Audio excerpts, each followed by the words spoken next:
agree with it, and that I love that because it shows that, you know, the criminal element, right, has slowly just wore us down.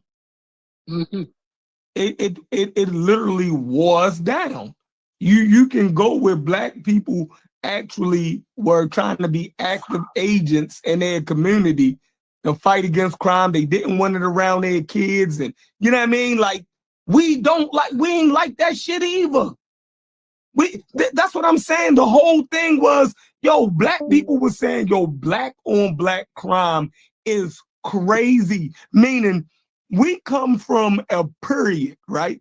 These older people were saying, I come from a period where my parents told us how white people was violent and victimizing their parents, right? And each generation tried to move into situations that negated white racism that was violent towards them, right? And now we're in a situation where we are away from the white violence, and now the biggest perpetrators, violence and criminality amongst our people is ourselves. That was a problem for black people in coming from previous generations. I don't want to say this, but I hear what you're saying. You're saying that they looked at that like, man, no, if my parents had to worry about, hold on, let me say this. If my parents had to worry about their parents getting lynched in 1920, right, by a white man, you feel me? I took that with me, right? Like I have that fear in me. Now my grandkids live in a situation where my fear of white crime is gone, and now we gotta fear ourselves. That is crazy. That was crazy for them. So they structured black on black crime in that loving element. That how we doing? White people used to do this to us, right? That was our. But now we doing this shit to ourselves for no good fucking reason. Like, and we was poured in. If poverty make you, nigga, I come from dirt poor. You feel me? Fucking sharecropping. Poverty ain't make me. What the fuck? But now this poverty in this situation, nah, bro. Black people wasn't trying to hear that shit back. You know what I mean? When they was teaching me, like, y'all some new black folk. Sorry about that, brothers. I had to step away real quick. I'm back now. So go ahead. Yeah, what you're adding to it is that the Great Migration was a result of white people who committed less crime than these black people.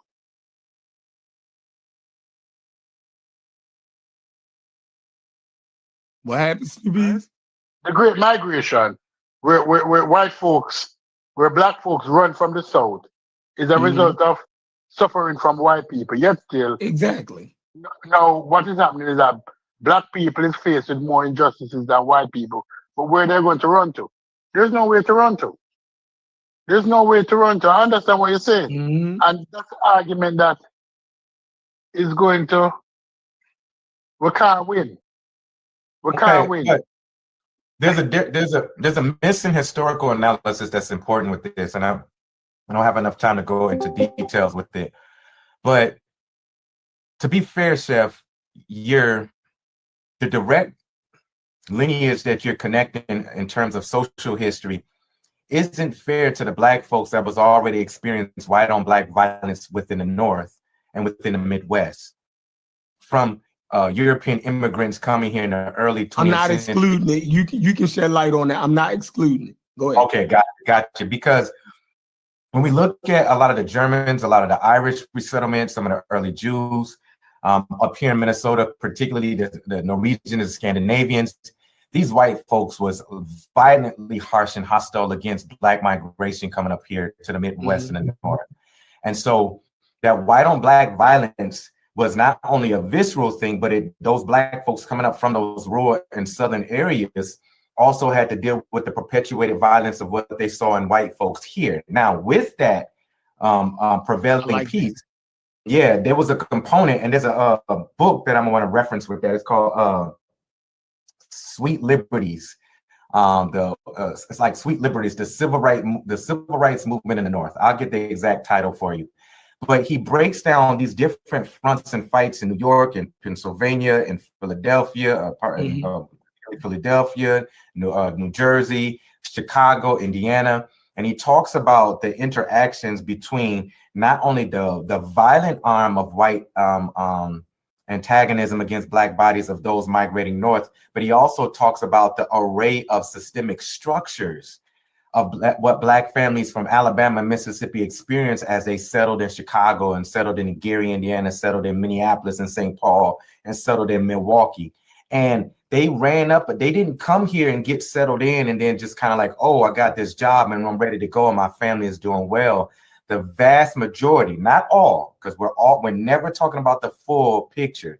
The vast majority of black folks had to deal with these barriers of being able to participate in equitable paying jobs, being able to get residential housing, to be able to get supplanted in fair schooling and education opportunities for their children, to be able to qualify for services, because counties work with the state to bar as much as they can from these black immigrants coming up here to be able to resettle themselves. And so they created, eventually over time, they engineer pathways where these black families can be incorporated into the fabric of these northern and midwestern cities economically, but it was met with so much racial centralization to the white immigrants that was coming here from Europe. And we're talking about between 1900 and the 1950s.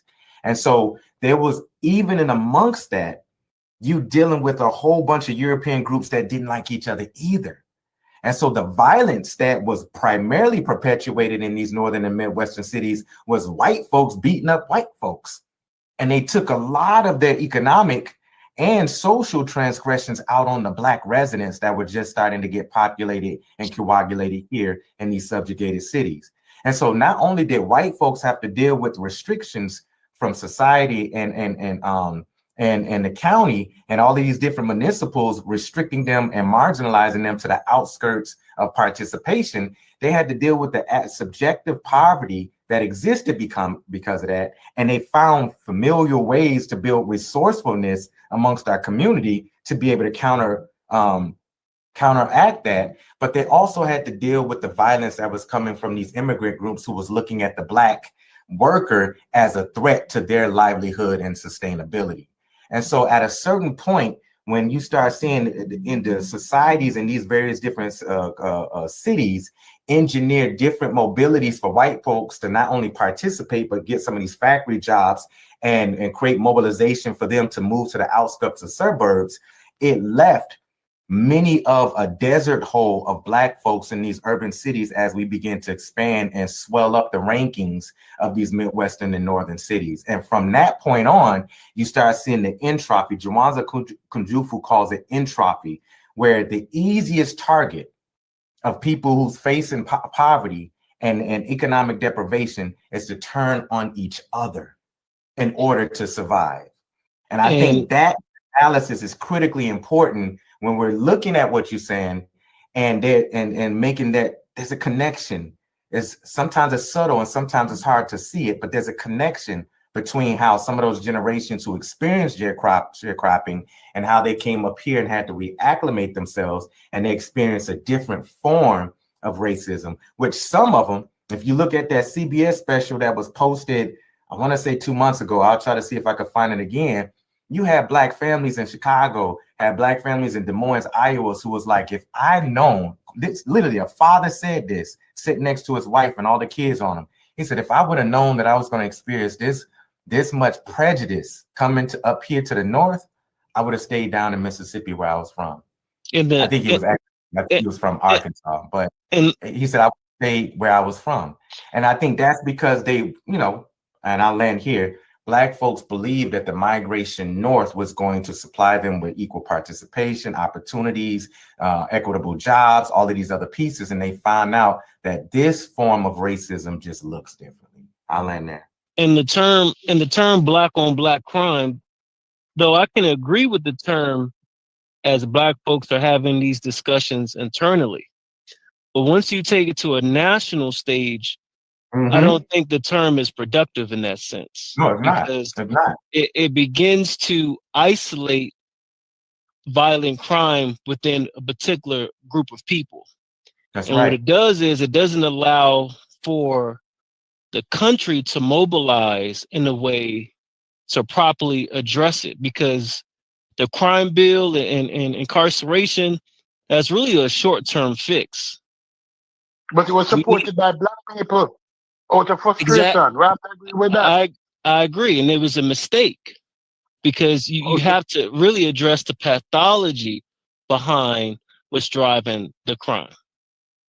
Right. So This is the piece that I was trying to offer last night, though, because the framework of viewing Black folks from this entropy, this pathological turmoil that's happening in the cities, it started much earlier than the term that became later on to describe it. It started much earlier. The thinking behind that, the not only the theory, just the belief system that Black folks moving into these cities is going to produce all these crimes, and that there's going to be this inherent decay and erosion of natural good citizenship in these cities didn't start from us.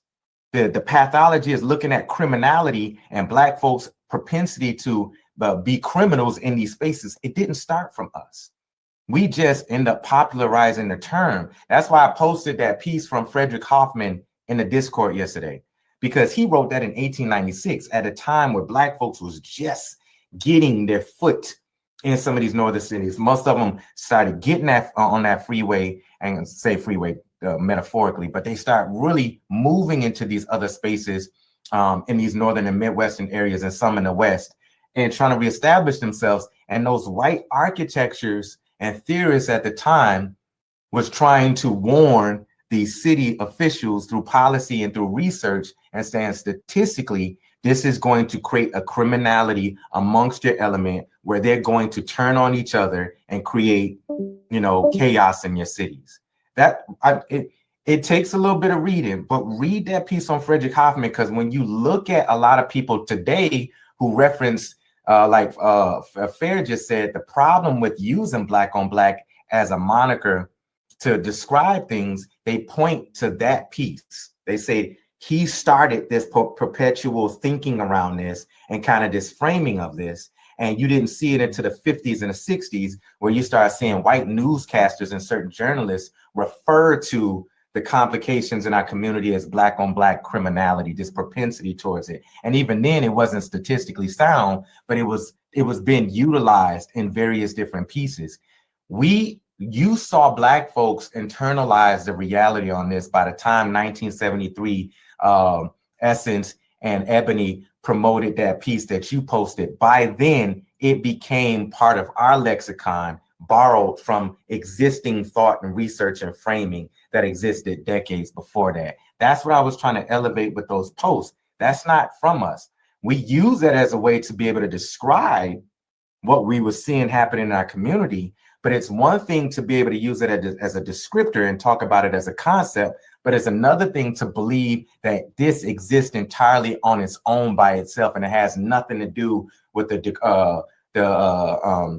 marginalization from infrastructures around us. And that's the unique difference between the concept and the theory and the framing behind what we're describing.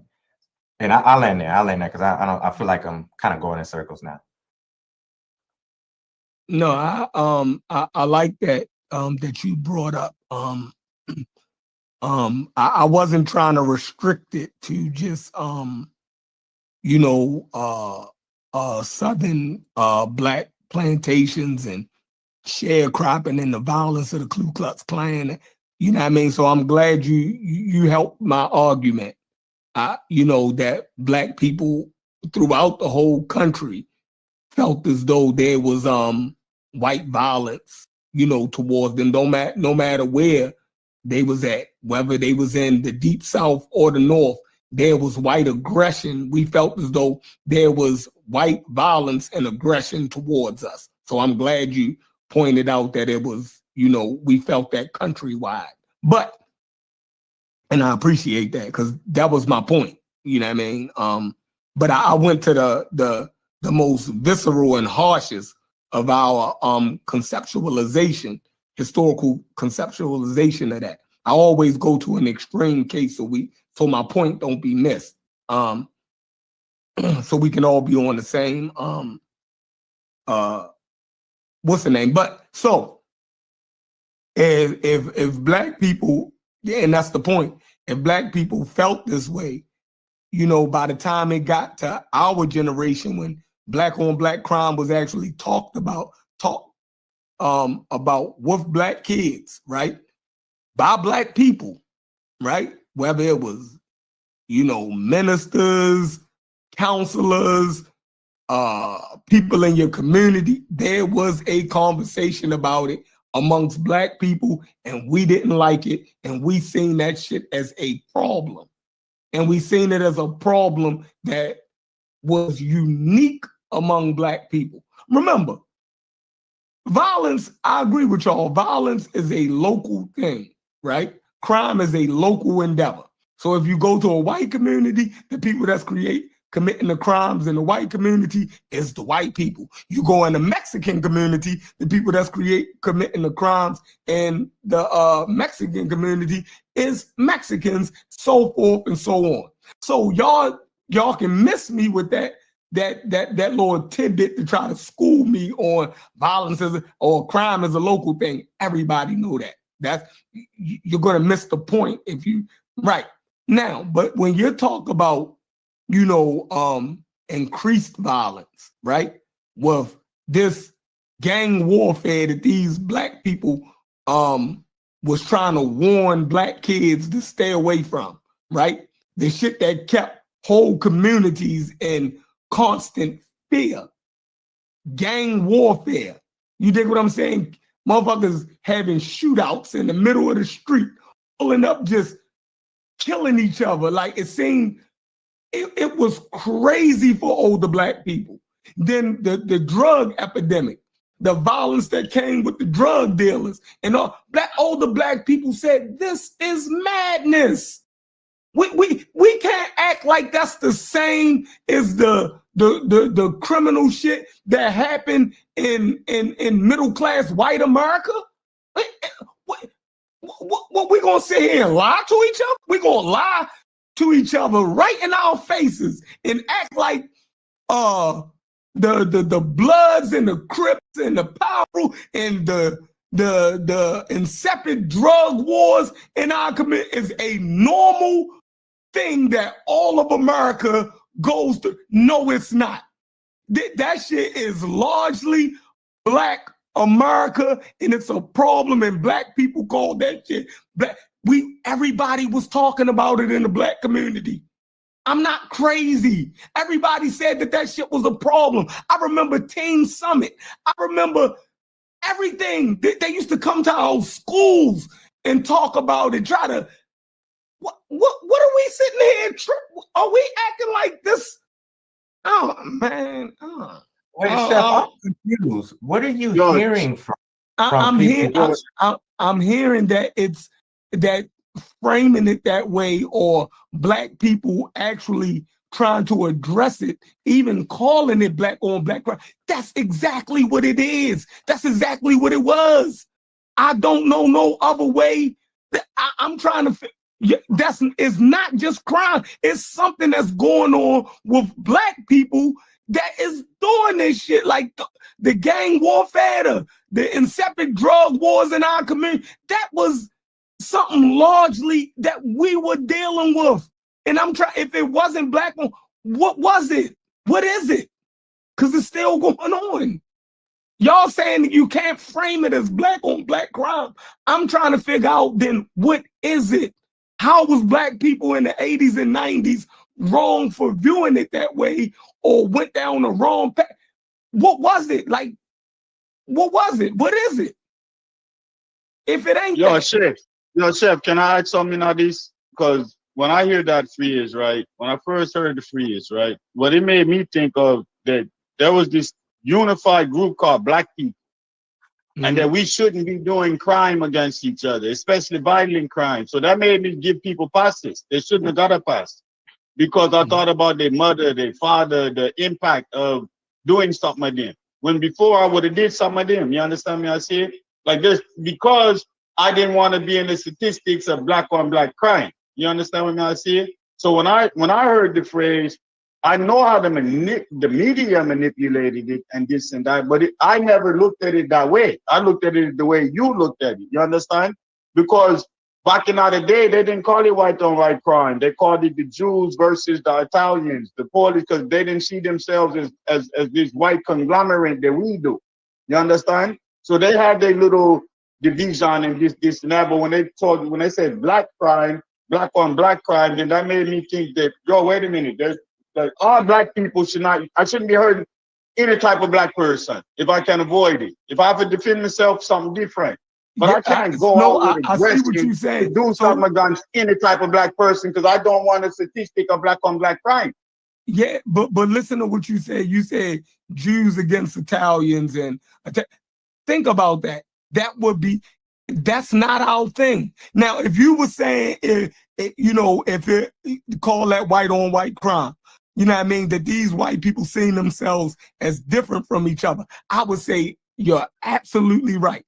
But that's not the case when it comes to what we call black on black crime. If it was Methodist against the Baptist, you know what I mean, then I can say, yeah, I can see how they're dividing each other. But black on black crime does not follow that, right? These black people, that's what I was saying, Chef. That's what I'm saying. Yeah, we are more of a monolith in that aspect than what those different groups of white people are. You dig what I'm saying? So when we were actually addressed, we understood that no, we are more of a monolith than that. That shit don't exist. We don't divide our black people up into different group wise, Methodist and Baptist. So now we created Bloods and Crips out of the same people in the same fucking neighborhoods. We did that shit. You feel me? This drug group decided to be over here. They could all go to the same church. They could have played on the same basketball team. They decided to do that. That's a problem. And black people saying black on black crime came out of love. That's a love thing. Like, what are we doing to ourselves? Like, y'all didn't turn that into black people don't like each other or trying to do what white people was. I'm never making that argument. I'm never making an argument to support white supremacy when I talk about black on black crime the same way in the 80s and 90s when it was presented to me by black people who was trying to help us. They never presented it as a media-driven thing to down black people. It came from love. What are we doing to ourselves? All this shit white people did to us, and now we gonna sit here and just murder each other for nothing, for stupidity? That's where that shit came from. Chef, I think some of this also depends on where you at. And what type of conversations we've been, like me and you are the same age, roughly the same age. Right. And so we grew up hearing people talk about black on black violence, black on black crime. Mm-hmm. And it wasn't until later where I started to understand that there's a whole socio-political reality to this thing and how it's a misnomer to call it that. But all the way into my high school years and early college years, I argued and talked about the necessity for us to address black on black crime because I thought, it's real. The phenomenon itself on how these things manifest into criminality and violence and inequality in our community. That's a real thing. The origins and the stems or how it's created, that's where it forces us to analyze this thing beyond black on black. So we can shift away from the question of what's wrong with us to, like we talked about the other week, what happened to us.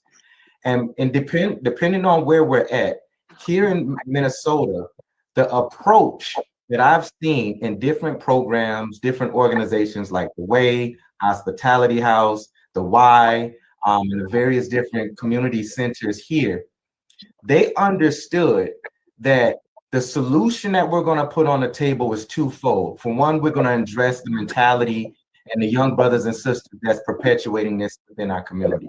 We knew that there's a conversation that Black folks had to have amongst us. The second fold is that they address the systemic barriers that they believe was causing some of this, whether it was gang violence, drug dealing, the drug epidemic, the domestic violence, all of these components that got labeled under that. They said, how do we address it from an infrastructural piece? And so the solutions they put on the table was like, we need to make sure that Black folks have access to mental health services. Boom. They said we need to make sure that Black folks have access to equitable education opportunities. Boom. They said that we need to make sure that Black folks have access to equitable jobs and training programs to get them into employable jobs that provide livable wages. Boom. The solutions that they put on the table wasn't centered on something's wrong with us. The solutions they put on the table had a wide range of like, how do we address the complications we have amongst us, or how do we also deal with those systemic barriers that's contributing to that piece?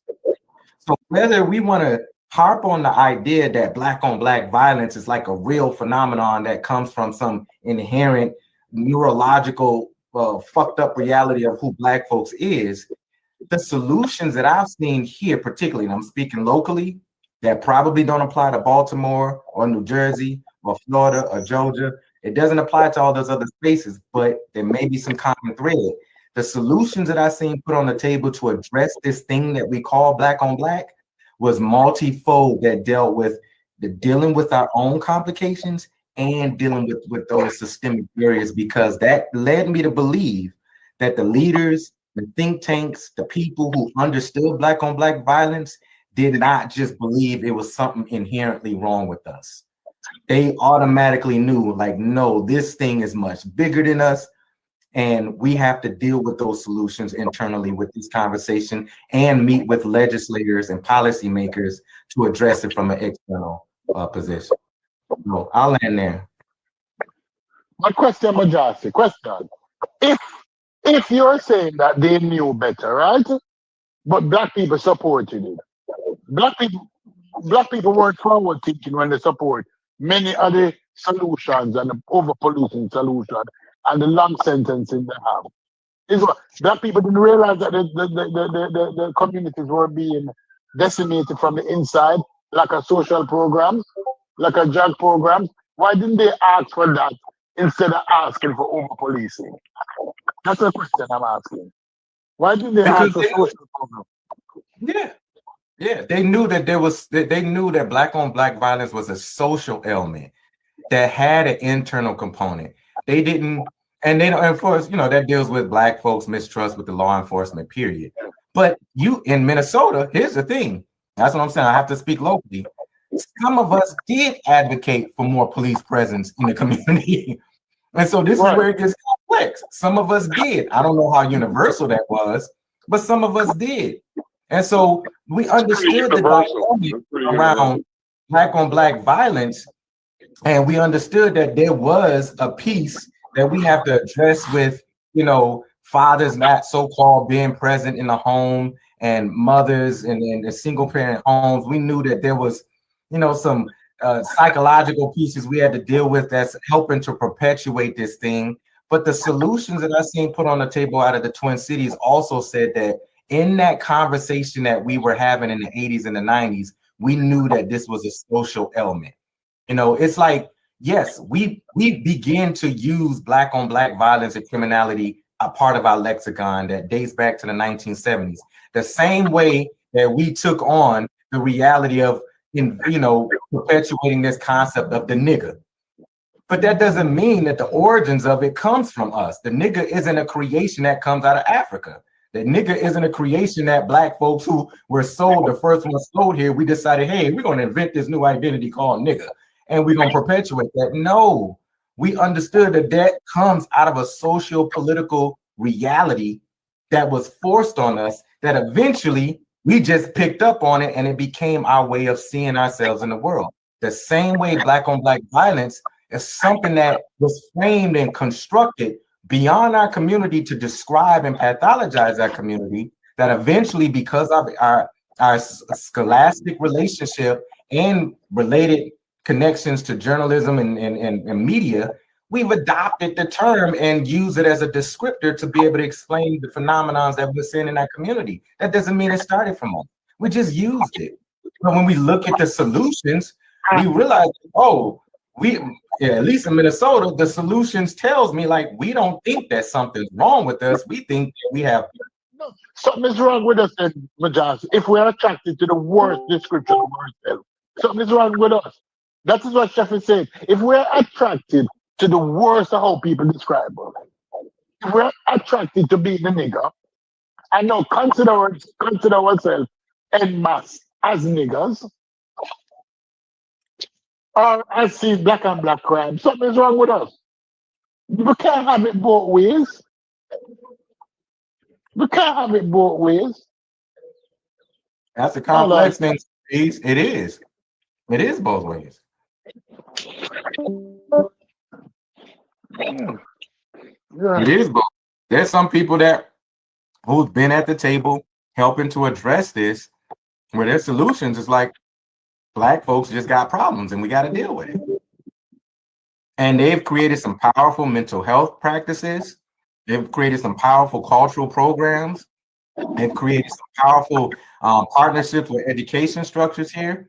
But their framework is that, no, Black folks got problems and we need to face it and deal with it. And here's a solution to put on the table. And that's as far as they go with it.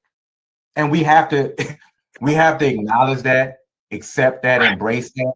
Even if we think that their analysis is a little narrow-minded and very contemptuous towards Black people, no historical reality, that's fine. What they put on the table in terms of solutions, hopefully it makes sense and it may work. But both of those exist, Stupies. Both of those exist in the same format. No, people need to understand fundamentally what you're saying. Fundamentally, what you're saying is that, what they're saying is that we're broken. As people, we're broken. Yep. Hey, but that's kind of what the message was in that video, Stupies, about the Ebony magazine, the Black on Black crime. That was part of the message when they were talking about when you know better, you do better. You know what I mean? So it's got a lot to do with they highlight in that video how Black people did advocate for more policing in the neighborhood, and you know what I mean, and more kind of criminal justice type deal to deal with the drug dealers and the gang violence in the neighborhood. But I guess what he's saying in that video, the tactics that we use were not good tactics. So like going down that same road again by asking to be over policed, I think that's kind of a detriment that we should watch out for and going forward and trying to mitigate some of the ailments in these Black communities. No, but my problem, Corey, is this, right? Is it in spite of us being over policed, the criminal element in our community is still striving. So what does that say about us as a people? That we recognize in mass that this over policing is affecting all of us, but yet no, it's selective. So in the video, Stupies, he talked about the selective over policing, right? So they over police you to give you all these infractions, right? To give you the traffic tickets and the whatever kind of like minor infractions that's kind of plague the black community, right? But when it comes to like these murders and the drug dealers and shit, they don't seem to be able to solve those crimes. You know what I mean?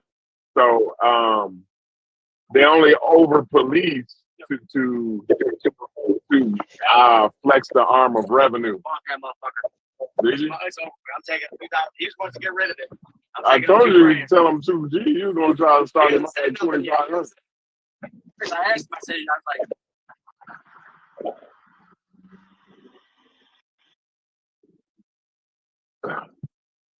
And we have failed to recognize that in the community.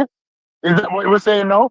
That let me use chef analysis, chef thinking. Are we that dumb as a people to not recognize what obstacles we're facing?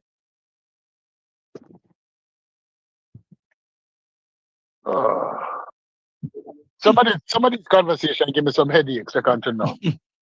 Never got time now. It's a good thing some stuff have baby so they won't get artistic. What was the question again? Yeah. What was the question again? It's the fact that we recognize that this over policing in our community is not set to benefit the community, but more to entrap us, to get us caught up. What are we doing about that as a people?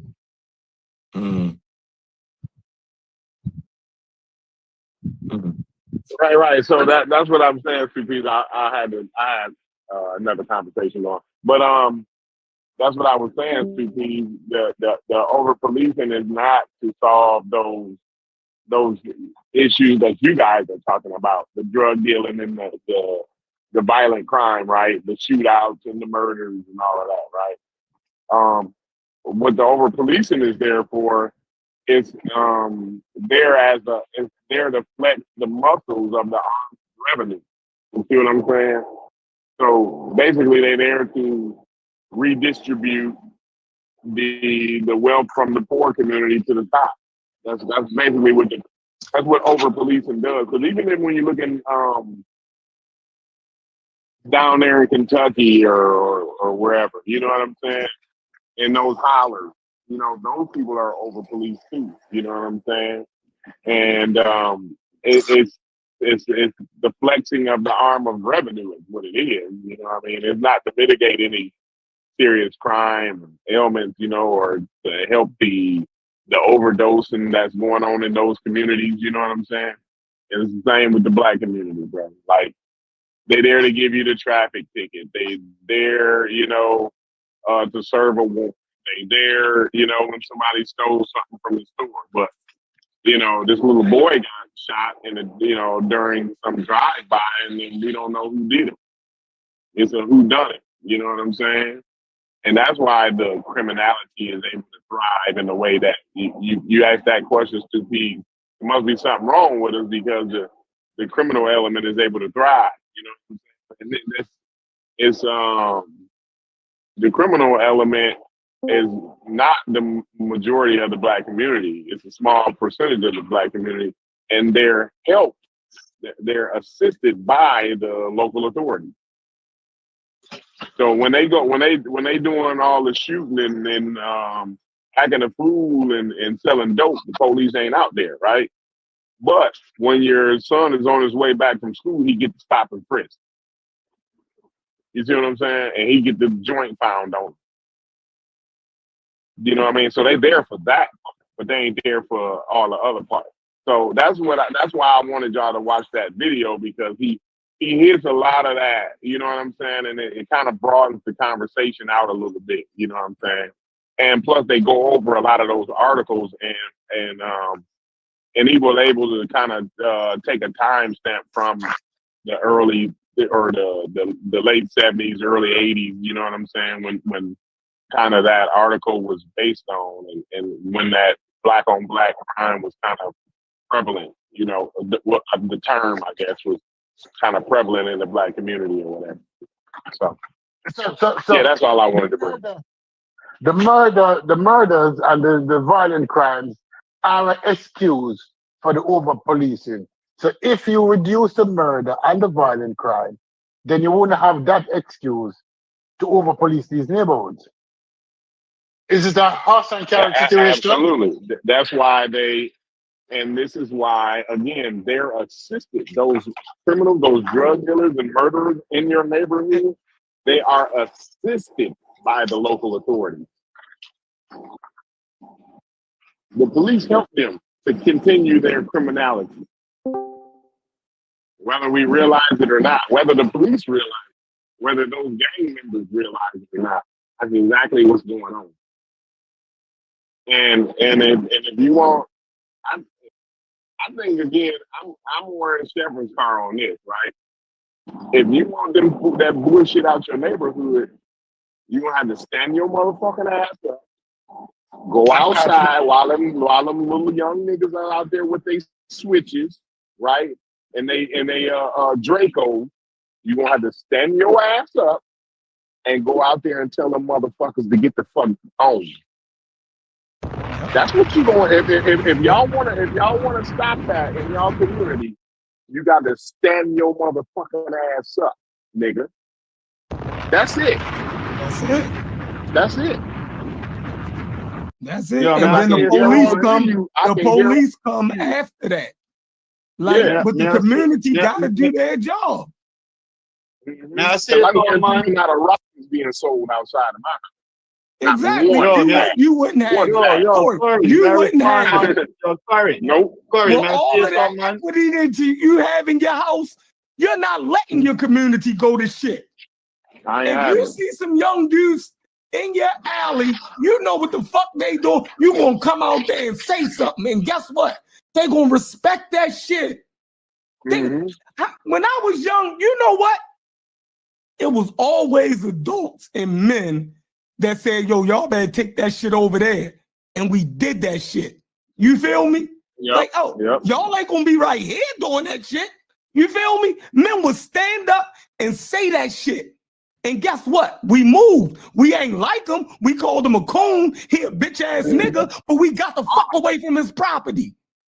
Cause we told you to get you had the 38 in your back pocket when he told you to get your ass on down the street, didn't you? Exactly. You had the 38 in your back pocket. You exactly down the street. Go ahead, tell him. We knew what grown people to fucking play with. If they say, yo, don't sit on Miss Ann's steps. You feel me? Yo, listen, don't sit, take y'all ass somewhere else. We did it. We knew who property to be in front of. We knew who wouldn't play that shit. And just because you felt as though you could beat him physically, you know he's gonna call the police on you. You feel me? If he didn't whip your ass, or if he didn't go get his strap, then you're gonna have to deal with the police. He ain't gonna stop. He gonna protect his fucking property. You feel me? Like, you in a lose-lose situation. Yeah, he all the way in the right. He all the way in the right. Yeah. You can't win that. Right, you telling me black people don't, and Mujasi say I'm being anecdotal. That is not, this is the real life shit. Not statistics, not that's some old media shit. You feel, I'm talking about how people actually live, right? When I moved into the Jewish community, right? The black dudes would try to stand on the corner because we moved into a Jew. Them Jews would cut, man, y'all back. No, y'all ain't standing right here. You feel me? Like, we know what come along with that. That don't look good. Look, we'll find y'all something to do, but we're not going to stand on fucking corners right here. You dig what I'm saying? We're not doing that. You know what I mean? Same way it was black people in black communities, black men who did the same thing. That's how you take control of your community. You feel me? You call the police. You know what I mean? You get involved. You talk. You just don't let the shit happen and then participate in it. You know somebody got killed. You know who killed them, and you don't say nothing. You don't say nothing. I say that's the police your last resort, no shepherd. But yeah, if you have to go there, yeah, don't be afraid to call the police. But you should be able to stand up without the police, though. Like, you know what I'm saying? In your neighborhood, you ought to be able to stand up because the police will start to bring trouble. You know what I'm saying?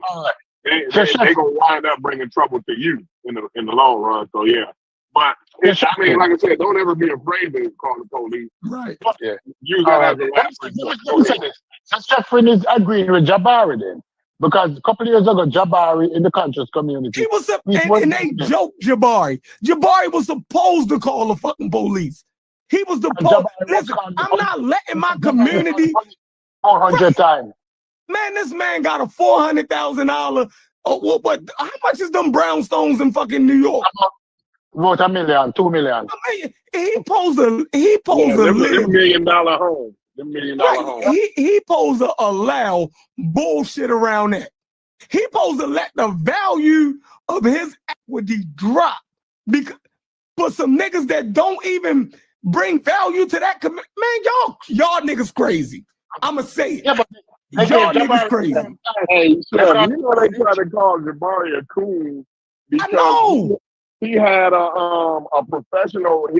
He had his interior design by a professional designer, and he was actually on the channel with that interior design channel. Crazy. But they actually came in. He was actually on the interior design channel. Jabari. Yeah. They tried to call him a coon for that, bro. Wild shit, bro. Go ahead. We retarded. I'ma just say it. All right. So we're not winning none at all then. Based on what we're talking about. Based on the Jabari thing, because we're supporting the bullshit. Because the conscious community was saying, oh, Jabari's a snitch. He called the police 400 times. There's record of him calling the police 400 times to get these drug dealers. After Jabari come out his house and say something to them about the loud music and everything disturbing his fucking peace, and they don't stop. Jabari ain't gonna get out there and fight with them niggas. He a fucking college professor and a priest. What he look like wrestling, rolling on the ground with some fucking fool? No, I didn't ask y'all nicely as a brother, right? As a brother to the community. Man, you're disturbing my wife. You're disturbing my peace. That music is too loud. I don't like y'all standing around hanging like this, right? You're decreasing the value of my fucking investment, my home. At the end of the day, so he supposed to sit there and just put up with that. Man, y'all, man. Yeah, all right. Yeah, all right. we let stupid shit get in our way. You feel me? But he a real nigga if he just let them be. I don't know too much about the scenario that y'all talking about in that with Jabari, but like there's some inferences that you're saying that we supposed to like. Who's saying that? Like, who are you responding to?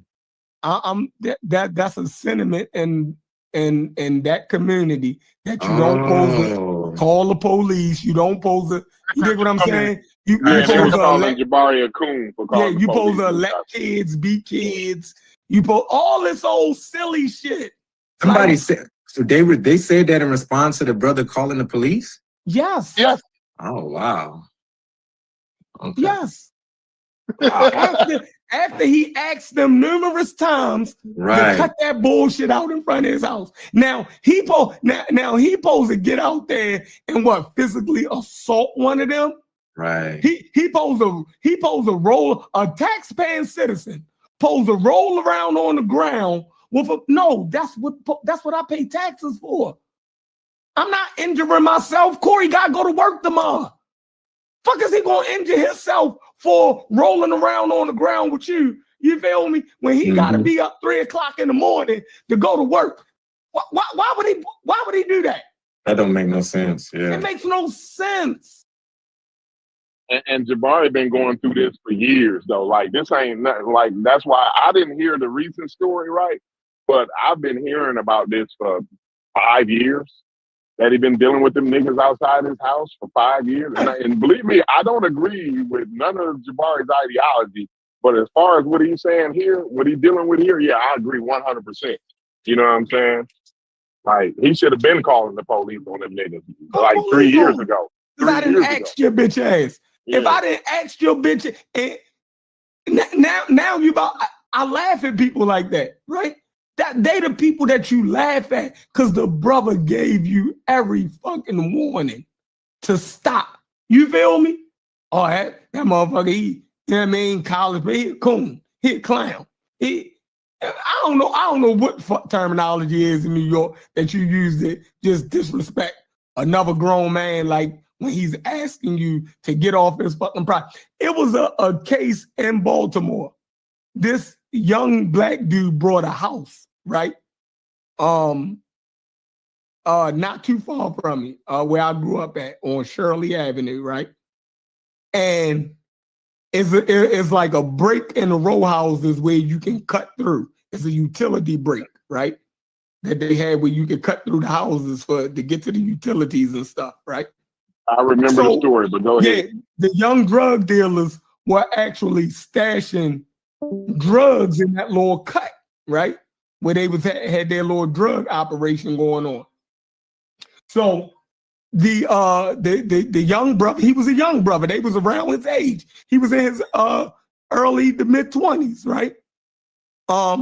So his kids used to ride their big wheels and their bikes through that little patch and play running up and down the street. So he asked them nicely, look, can y'all not put y'all stuff in this slit, right? In this little walkway, because my kids play in between here sometimes, right? So they say yeah, because he came to them respectfully, right? But then after a few times, he got to keep saying that, right? Now, I'm not going to sit out here and fight with y'all. Now I'm going to call the police on y'all. They shot that brother, man. They killed that bro for calling the police. Like, so what do you do with that? Like y'all won't even allow me, and y'all want me to feel sympathy for these niggas? Y'all want me to say is the system? Well, how the system going to help that young brother that's doing the right thing? We take more, man. You know why they shot him, Chef? Because his neighbors didn't back him up. Mm-hmm. That's the problem. When you see your neighbor having a problem with them niggas out and the y'all street, don't step out there and you don't step out there with him, mm-hmm.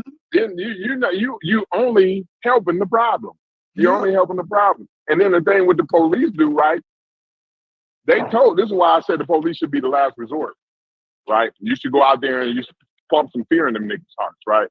But the police, what they'll do is be like, yeah, it was Jimmy. He called the police on y'all. Right. Yeah. Right. He the one who keep calling on y'all. Y'all know that, right? So every time y'all in front of Jimmy's house, he gonna call the police. Like the police be telling these niggas, they used to tell us that.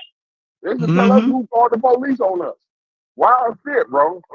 I'm just saying, the whole thing is wild, bro. Let me see it, man. Let me comment on this. Let me see it, man. Let me see something. Yo, listen on.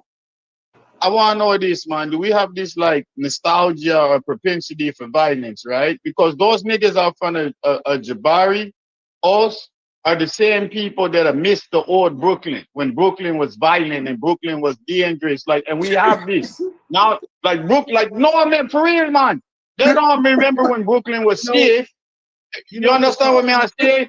They missed the hip hop era Brooklyn. You know, they missed the Biggie on the block and them something there. You understand? They missed. You understand? Because you hear them talk about it. Like, do we have some nostalgia for violent community? I really want to know that. Reggie, can you give some clarity? I'm trying so hard not to participate in these conversations anymore. But I'm listening. Oh, hold on, dude. Bro, do you live in Brooklyn? You know the problem. Do you live in Brooklyn? Y'all don't know how y'all. I'm trying you to. Don't live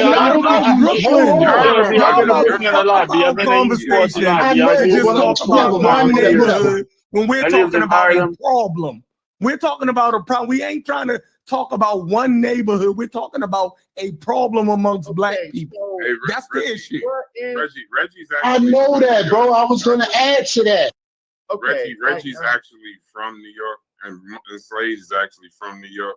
I don't think they missed the violence, but I appreciate. Reggie, go ahead and talk. Okay, so here's the problem. The problem is I've been listening for the last 15 minutes quietly and just thinking. what our issue is that uh we can talk about the symptoms. We can talk about what reactions are, but what can we do to solve the problem, right? So Jabari is an individual. He's in an upper class in a niche where he was able to purchase the property that he has at a reasonable cost, right? And that property has exploded, right? And the group of people that are the property owners that are on his block, they face the same situation, right? So looking at the situation of an individual is really problematic, especially in a case that he is still in the Black community, right? And the Black community has these problems. So the question is, before y'all go bananas about who's right as an individual or the brother who got shot by calling the police, right? Those are individual issues. What is our group solution to the problem? What could you offer, right? You bright people on this chat, right? About pump some fear in them. I like Corey. You gotta love Corey, boy. Pump some fear into them. So you should go and get a court case. You should have a shootout. Well, you can't pump no fear. What is our group solution? Now we have other things going on. Now watch this. So you have someone, a college professor, somebody's academic, living on a block in the Black community, right? He chose that as a good investment, and it was a great investment for him and his family, right? But now he thinks a certain type of way, but he's still in the Black community. The police is like, generally, these are problems of the Black community. They need to solve it as a Black community, or at least as a Black association. So Jabari, as an individual, should not be calling the police, because the police may tell who's calling, like you said. So it needs to be a block association, right? And then strong block associations spread to the next blocks and spread to the next block, so that you create some type of barrier uh, uh, for Yeah, your. that shit don't work. Okay, so then what works? What works? No, that does work. That absolutely works, Reggie. And that's Yeah. what me and Chevron said earlier. I don't know if you was here earlier, Reggie, but we talked No. about, like, I gave the example of Chevron outside tripping with the little niggas, right? It wouldn't do him no good if I don't go out there and trip with him, right? So that's what I'm saying. That's what I mean by stand up. That's what I mean by stand up and pump fear in Okay, their so heart. a Like, block no, little niggas, you association. niggas ain't finna stand out here and sell no dope out here. And all the neighbors need to come out and tell them little niggas that. Exactly. That's what I mean. You know what I mean? And that's what Exactly. works. That's what works, Reggie. Exactly. Tenant- So the tenant, block tenant, tenant association. patrol, tenant, The block tenant patrol, association. tenant patrol. We used to have tenant patrol in my neighborhood. Correct. So we have solutions. So, but when someone, for example, I don't want to make it sound like I'm saying it, but I'm gonna say it. Just because somebody gets to a higher echelon of economics, and then all of a sudden you people who look like me are disturbing me, that doesn't work. What happens is, what we are trying to say is No, that. I think he just got older, Reggie. I don't think it's like, oh, now I'm in a higher tax bracket, so now I feel like I'm over you, Okay, nigga. I think whether he's he just got older older, now, and then whether he now got he don't older, want to deal with that. whether he got older or not, or maybe the loud music and the drinking and the cursing is messing with his his shrine. and it's problematic because maybe they're doing it when he has his events. But I don't want to take it to an individual, even though I'm laughing, because he's still in the Black community. So the appropriate thing is to organize your community, your block, and then your block goes to the precinct, right? Yeah, You have yeah, absolutely, absolutely, yeah. right, and then you create a barrier now where I know Brother Jabari lives at. He lives on the edge. So across the street from him is the projects, right? So, but on his block, believe it or not, is where Marcus Garvey lived, right? Marcus Garvey's house is the worst house on the damn block where Marcus Garvey lives. It's the worst damn building on the block. It's boarded Still up. worth over $1 million though. Huh? Still worth over $1 million, but it's still worth over $1 million. Nobody got enough money to go in and refurbish it. Yeah. I'm It saying costs you for about my $3 million purposes, to refurbish it. Yeah. for my purposes, it's a landmark. It's probably worth $7 million. It's probably the most expensive block. But the neighbors, watch this, the same neighbors, they don't go, they could decorate it. They could do things to make that building, which is a complete eyesore, right, better, right? I don't know what it looks like. I haven't been there in 2 years, right?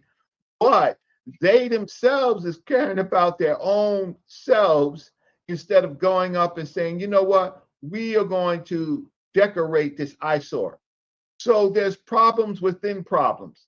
So the solution is, like I think that you are understanding, is that the block association gets together and they coordinate and they go to the precinct, and so it's not an individual. Now, for the young brother that got shot by saying, you know, don't, you know, can y'all stop this?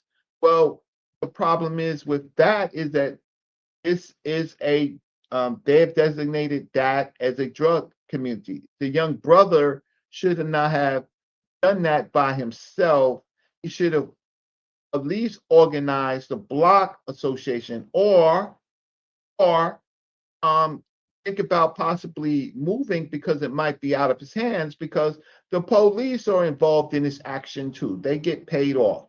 We got New York 30. And don't ever do that, Reggie. The last part, you don't ever move away. Don't ever move. Fuck that, bro. Don't ever let nobody run you away from your home. Oh, here's the thing. Right. It's easier for them. It's easier for the drug dealers to move, but it's easier for the drug dealers to move that shit over somewhere else versus me packing up my whole family. Well, watch this. That makes no fucking sense. Look what we do to ourselves. Where I'm from, right? Home of sex, money, and murder, right? Where I'm from, listen, Mr. Big Mouth, not anybody on this chat, but generally, Mr. Big Mouth, check this out. You keep complaining, you may not get shot, your wife, your children, your mother may get shot. So now you can still live there. You can still live there. Can I interject? No, can I interject? Last time I came to Harlem, we're supposed to be. So we're supposed to. Last time I came to Harlem, because the last time I came to Harlem. No. See, the last time I came to Harlem. The last time I came to Harlem. I'm still talking. It doesn't matter. The last time I came to Harlem. I'm still talking. It doesn't matter. The last time I came to Harlem. The last time I came to Harlem, I saw a white woman. This is the same savage shit that we're talking about with black people. I saw a white woman walking up 125th Street. This is the same savage shit that I'm talking about. I had the floor. I was paying attention to Don't let him tell you any bullshit. The last time I came to Harlem, a white woman was walking a poodle on 125th Street drinking. We don't do that shit to white people. We only do that shit to our own people. Okay, so you don't want to you said, hold on, Reggie. You said the home of sex, money. You said the home of sex, money, and violence, right? So now you're going to talk about how black people brutalize each other. But if white people move into that community and gentrify that shit, they clean that shit the fuck up. You respect Okay, the I'm white people, but you ain't gonna respect the talking motherfucking about- black people in the community. But you won't let me talk. But you won't Go let me ahead, talk. Reggie. Go ahead, my bad. Go ahead. Cut me Let's off. do this bullshit now. Okay, so here's the thing. I was talking about solutions. Y'all want to talk about symptoms? You want to cut me off with symptoms and things that really don't matter. I am saying No, you was talking about, you start talking tough about where you from and the homosex money. Finish that. That's what we was hitting off. We was hitting off that bullshit. Now go back down that road and tell us how tough your neighborhood was, the homosex money and violence and all this, and how you couldn't do that shit there. That's where you was going at. So what happens is that in my particular building, right, where one or two of the members of that organization lived in, we did have tenant patrols. And our tenant patrols coordinated with the police department. So in my building, we had young girls, of course. We had just civilians, as you say, right? When our tenant patrol started coordinating with the police would show up in our building, right? And guess what? The activities stopped. The negative activities stopped, right? So I'm talking about structure and systems, right? And the inability to organize, right? When individuals stick themselves out, there is problems. But when there is so what we used to do in my building, my parents and their neighbors, they would all take turns sitting in the lobby of the building, right? And then they would also coordinate with the police department. That's tenant patrol. Okay. Can I say something now? Can I say something? What? And guess You what? can have that on too, and they stop the old women stop doing it. No, let me tell you, let me give you a solution. Let me give everybody a solution. Any neighborhood you're getting into, find two white women and ask them to move in that neighborhood too. Because those people don't touch them. See, that's the dumb shit. So I gotta go. Let me finish thinking. So you want to bring in white folks to solve your problem? Because New York Negroes are afraid of white women. I go to Harlem. I've been to Harlem over the years. And the last time I went to Harlem, you had white women walking poodle on 125th Street. And nobody touching them. And she had on a gold chain, and I looked at her good, and she had on a tennis bracelet with diamonds. Okay. And none of those Negroes, no Negro was bad enough to touch her. You visited Harlem, right? But what you don't know, what you do not know, which I do know, is that I'm not going to call them white people. I'm just going to call them. I'm just going to opportunist people. They looked at the value of those brownstones, and then they started marketing for what you call a settler population. So then a settler population. You're beating on the bush. You're beating on the bush. And white women walking poodles in Ireland on 125th Street. You ain't got no solutions, Stupies. No. White women walking poodles on 125th Street. To have white people move into black communities. Yes or no? White women walking poodles on 125th Street. You don't have any solutions for black people. White women walking poodles on 125th Street. That's a white solution, Stupies. That's not a solution for black people. No, hold on. Before we go down to just arguing, right? Yeah. The point is, Reggie, you made some good points. And what we're saying, I think we reiterated almost everything that you were saying. Like, so that's fine, right? But the point is, the solutions black people already have them. That's the point, and you just pointed out that we got the fucking solutions. Yes, you feel me? We can get the shit done. Like we know what to do. That's the whole point. Don't nobody gotta sit around and wait for white people to do shit. We already know what to do. When did that's my point. When did we not know what the fuck to do? So the reason our neighborhoods look like this is because we participate in the shit too much. That's correct. That's what it is. That's like correct. We just gotta admit it. Nobody is home. If your neighborhood is, if your street is full of trash, that's your problem. Nothing is stopping y'all from getting out there with garbage bags and stick points and getting the trash up. That's Nobody is stopping that. Like I just, if you got, and listen, if the garbage don't run enough for the amount of trash that your neighborhood produce, right? I'm talking about homeowners. Then you got a neighbor with a pickup truck that can round everybody trash up once a week with the and take it to the local dump, and you can help pay for him to do that shit. There's all, but if your school not performing well, you got enough educated people in that who can dedicate time to go to that school and put extra. I'm trying to figure out how we act like we don't have the resources to fix common problems.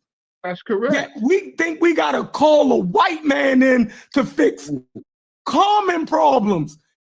That means we retarded. That's correct. And so when I was born in 65. So for 10 years, my parents used to send us down south. Right now in my community on 833 29th Street in Newport News, Virginia, right? My block was 95% African Americans, right? At the time that I was living there. Before it was a white community, and then my grandfather was the first Black person on the street. But after that, other Black folks started going to 29th Street, the outside, which was largely white folks, but then it became Black. Our neighborhood was always clean, right? Everybody was proud of their gardens, not their food gardens, not their plant gardens, right? And then as Sheffrin said, it was just natural to care about your community. What now is happening is that people become sheltered.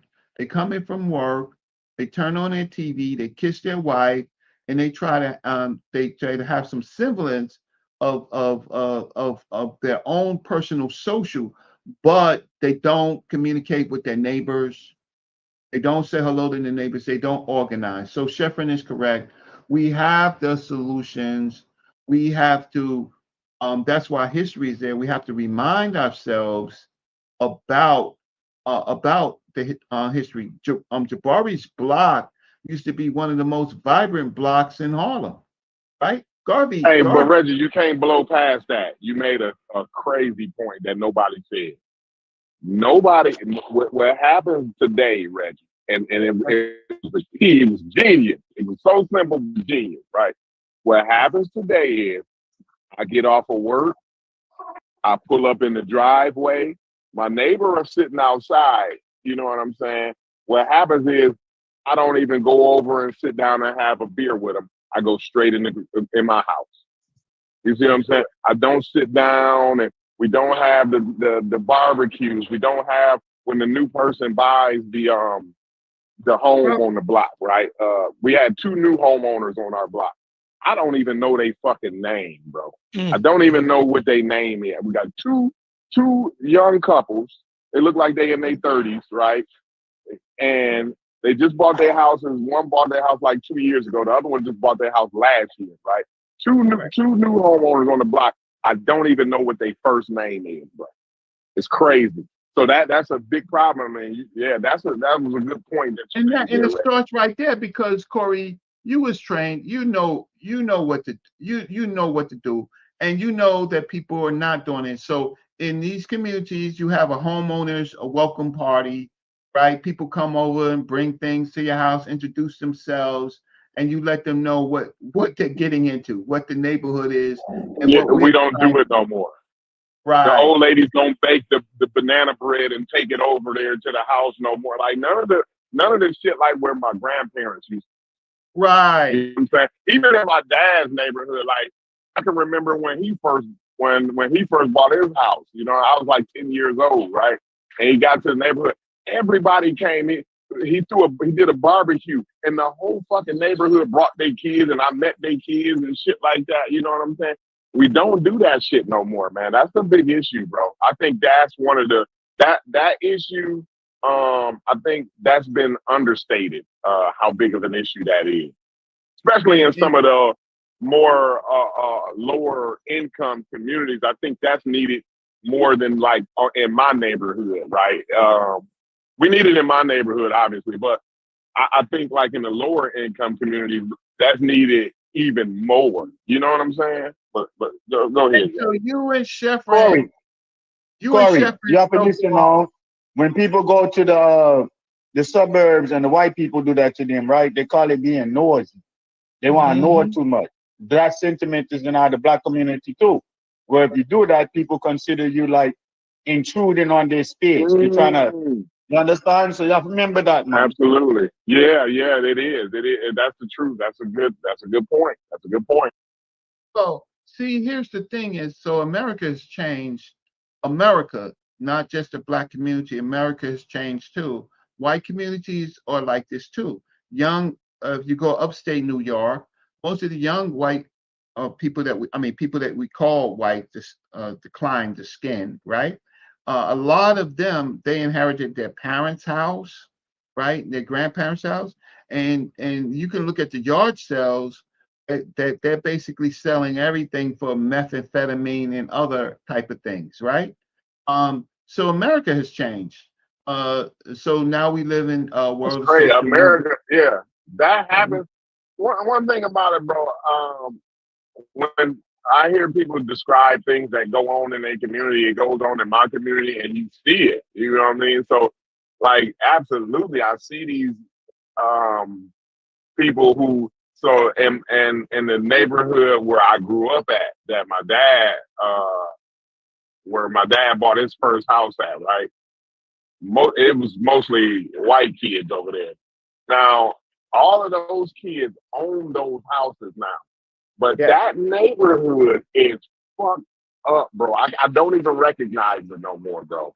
I don't even recognize the neighborhood. And so America has changed. And so like where okay. So unfortunately I got this cigar nasty habit, right? So I go and buy cigars.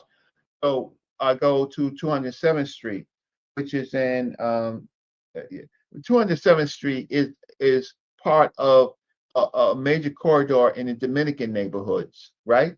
Now, on every other block, Sherman and the rest, right?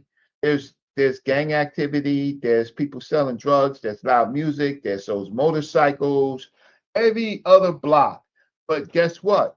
On 207th Street, where the business owners are, where they have decided to clean up themselves, you will find no crime or very, very little. You will find nobody on the street corners, right?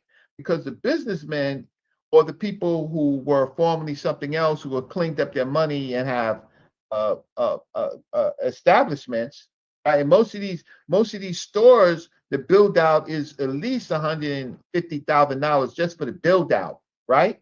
I mean, they got barbershops, Chevron, with 16 chairs in them. 16 chairs, right? Few customers, but 16 goddamn chairs. And they got all the mirrors and they got all of that other stuff, right?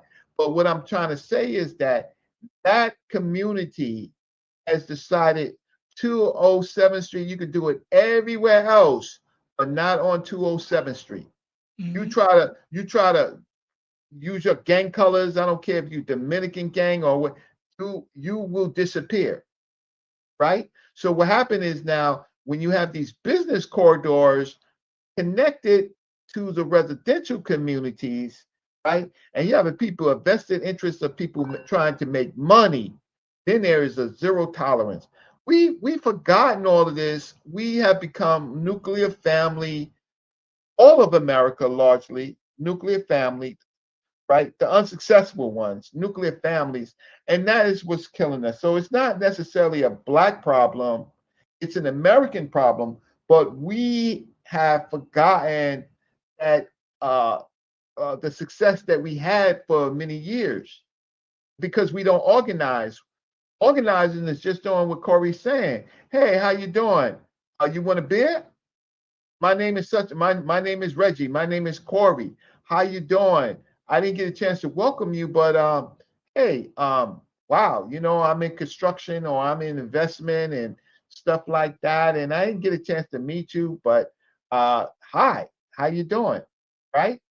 And fine. And look, if there's a cookout, hey, I'm having a cookout. You want to drop by, get some hamburgers, right? You know, I'm gonna spend my money on have some things for kids to come and stuff. My child is having a birthday. We don't do it. So when we don't do the simplest human things, right? We can blame it on everybody else. But for me to come on this channel and hear somebody say we need to get white people in our community, if the community is valuable, white people are smart. They'll take over the whole community. Don't try to throw my words in the wrong way. I'm saying what I said. This is what I'm saying. That we know better because when white women walk in poodle dogs on 125th Street, no black person fucks with her. And you cannot deny. That's what I'm saying. I'm saying that we know better. We know what fucked up actions are, and we know what good behaviors are. Because when white women walking out, poodle dogs in front of you, when you're standing on 125th Street, what you say? You look at Sanity and say, Sanity, you see this bullshit? Yeah, 125th No, Street is a corridor with multi-million-dollar businesses. Victoria's Secret is there. Chipotle, I but you think, know is what there. I'm saying? What are When you white talking people, about? you know what I'm saying? When white people walking through Harlem, nobody fucks with them. Nobody That's even not. say anything to them. That's That's not. Everybody not in true. You're acting like there's not crazy Living people. you sit up here lying. That's not true. It's not true. it's live. It's live. Stupid's That's not live. true. And you don't. You. I got. Listen. I'm in these communities more than someone like you that occasionally visits. All people get robbed. Robbery is an opportunity. What I'm saying is America has changed, right? And again, if you look at some of the white communities that Corey was talking about, right? Well, it didn't gentrify. It might have gentrified, but it went to the negative direction, right? So America has a problem. The question is, what do the people do when there's a problem? They look for solutions. And solutions is organizing. That don't mean that you got to be black power or any of that stuff, right? But you do have to do the semblance that human society does, right? You have to put cameras. Quickest way to do is to ask the police department put up cameras. You know those cameras that they put up, right? Those cameras are very effective. They lead to arrests, sometimes worse, RICO charges, right? So if you have a community, you want to protect your community, you go and you petition for cameras to be put up in your community. Why? Because if things do happen, people will be apprehended, and that will be the end of that. But the lack of inaction is the root of our problem. So Corey's right, Sheffrin is right, some of the other people is right. We have forgotten we have the solutions because we're Americans. We have solutions. So if you want to protect your car, you want to protect your children, right? You want to live comfortably, then you should put some action into trying to organize other people who are like you to keep the property value up. But an individual calling the police, that doesn't work. Police will tell on you. Police are on the take in New That's York. gonna get you shot. That's gonna get you shot. That's correct. So I like this show because you have a variety of different thinking, right? Variety of different thinking. I like it. But what I have problems with is that well, you do check bad thoughts occasionally, right? Right. But in this case, it's a solution oriented issue, not the symptoms and problems. That happens throughout all America. The issue is what block associations, right? Getting to know your neighbors, being a good person yourself, instead of an asshole who's self-righteous because they think that they made it and don't want to talk to anybody. The loss of community is a thing that's a affecting, and we want our communities to be better, right? We people who are still doing drugs and Yeah, street but rappers. I think what's going on with Jabari, though, Reggie. Huh? I wish I could hear you. You I know, can't hear so you. I don't think it's fair to kind of. Oh, hold on 1 second. Give me Oh, about I five didn't minutes. I'll mention come him. back. I only mentioned him for the point. I don't care to shoot, to struck. That's an individual. I didn't bring him up. Someone else brought him up, and I just said, I brought him up because when No, people were saying I that he think was it's wrong to call because the police.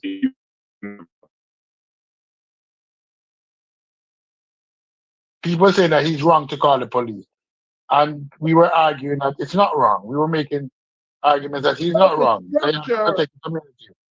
the structure, the systems and structures. Him as the individual telling people that he's calling the police, right? Uh, you know, that's not the way. That's not the way you do it. That's not. That leads to problems. In some other communities, you know, your whole building could be shot up, right where you live. That's not the way to do it in this as America is in the situation that it is in. That is not the way to do it. So the way to do it is all quietly organized, like people like yourselves, to work as a unit, right? Individual taking action is you know, you're an individual against a group of people, right? So that's not the way, in fact, to do it, right? You and so I think that what I'm saying is sensible. We have, like Sheffrin says, we know what to do. We know how to do it. We were raised that way. And then sometimes, for example, in the communities that I'm like Harlem, Harlem used to be run. Bumpy Johnson. People say a lot of things about Bumpy Johnson, right?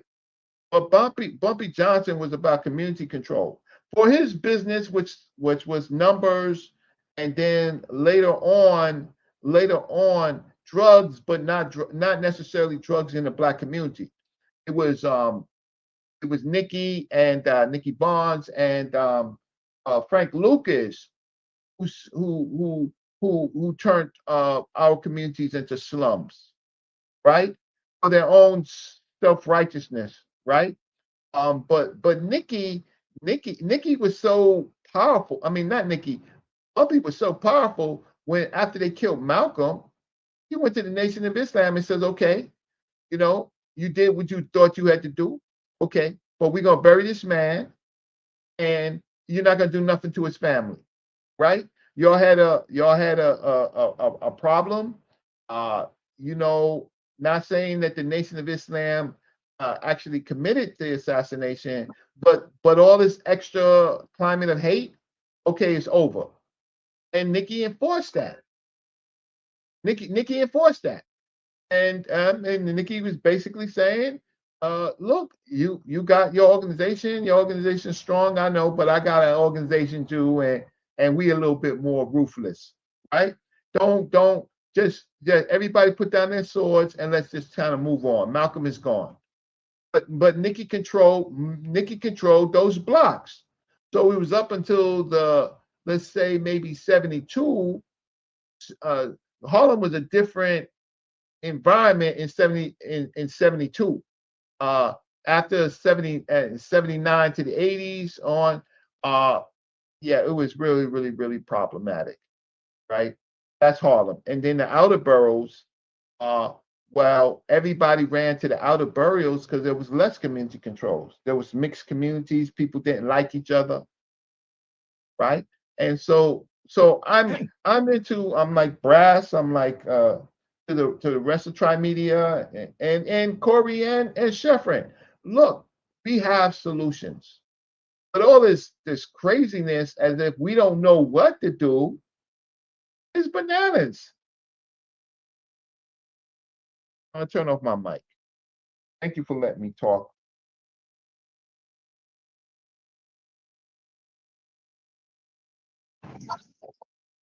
Can you hear me, Reggie? Maybe not. Okay, go ahead. I don't hear nobody. Oh, y'all hear me? Oh, okay. I can hear you. Listen, Corey. I like Reggie's. I like Reggie's evolution. Last week, I think maybe I was. A lot of times, we argue past each other, right? A lot of times, like one word in a sentence will determine how another person interprets your message, right? So last week, I think me and Reggie were more arguing, but not arguing like in the beef sense, but arguing in a legal sense, right? We were more having an argument because of the way I think I worded things, right? But I like the way Reggie and Chef kind of put the phrase together for us today, right? We as Black people, we have the solutions, right? And this is what I was trying to say last week, right? It's the same thing your grandmama and them told you. Your grandmama and them told you what the solution is. Your grandmama and them showed you what the solution is. Your grandmama showed you how to make the banana bread and go down and take it to the new homeowners. You know what I'm saying? Your grandmama showed you how to babysit the neighbor's child while he take his wife out to the movies because they don't get a chance to get out and they don't have older children that could take care of the littler ones, right? But my grandmother had older children that could take care of the littler ones, right? When she was coming up. But she recognized that this couple down the street don't have the advantage that she had, right? So when her and my granddad would go down to the Blues house, you know what I mean, on Saturday, and they might stay overnight till Sunday because they got too fucked up and they couldn't drive back, right? They had the older children stay there and watch it. But this younger couple, they don't have that. So, girl, y'all go ahead and go to the movies and I keep little Keisha and them. You see what I'm saying? Like, those are the community things that help. You know, Suzette, the lady that stayed across the park. So we had a park that divided my block from Suzette's block, right? To get to Suzette's backyard, you would have to walk across the basketball court, right? Suzette would come over and borrow eggs and sugar. You know what I'm saying? She'd borrow a pound of bacon and shit like. We don't loan out eggs no more. We don't loan a cup of sugar no more. You know what I'm saying? We don't have the barbecue and the housewarmings and all these things that Reggie is talking about, right? Everything that was said today, everything that Sheffrin said today, everything that Reggie said today, I think that is the answer to the Black community. Like Sheffrin said, we got the solution. It's been given to us. It's been taught to us. It's been beat in us. Your mamas never beat your ass with a switch to instill that in your ass. Believe me, they done switched it into your ass. Now you get your smart ass out here when you get halfway grown, and now you think you know better than what Granny and them know. Exactly. Exactly. Motherfuckers that already told us. We like, when we think Black people was just fucking stupid, that you was raised by complete idiots and they ain't know how to navigate a fucking white America. Like, we think we're just starting over from scratch every generation. Right.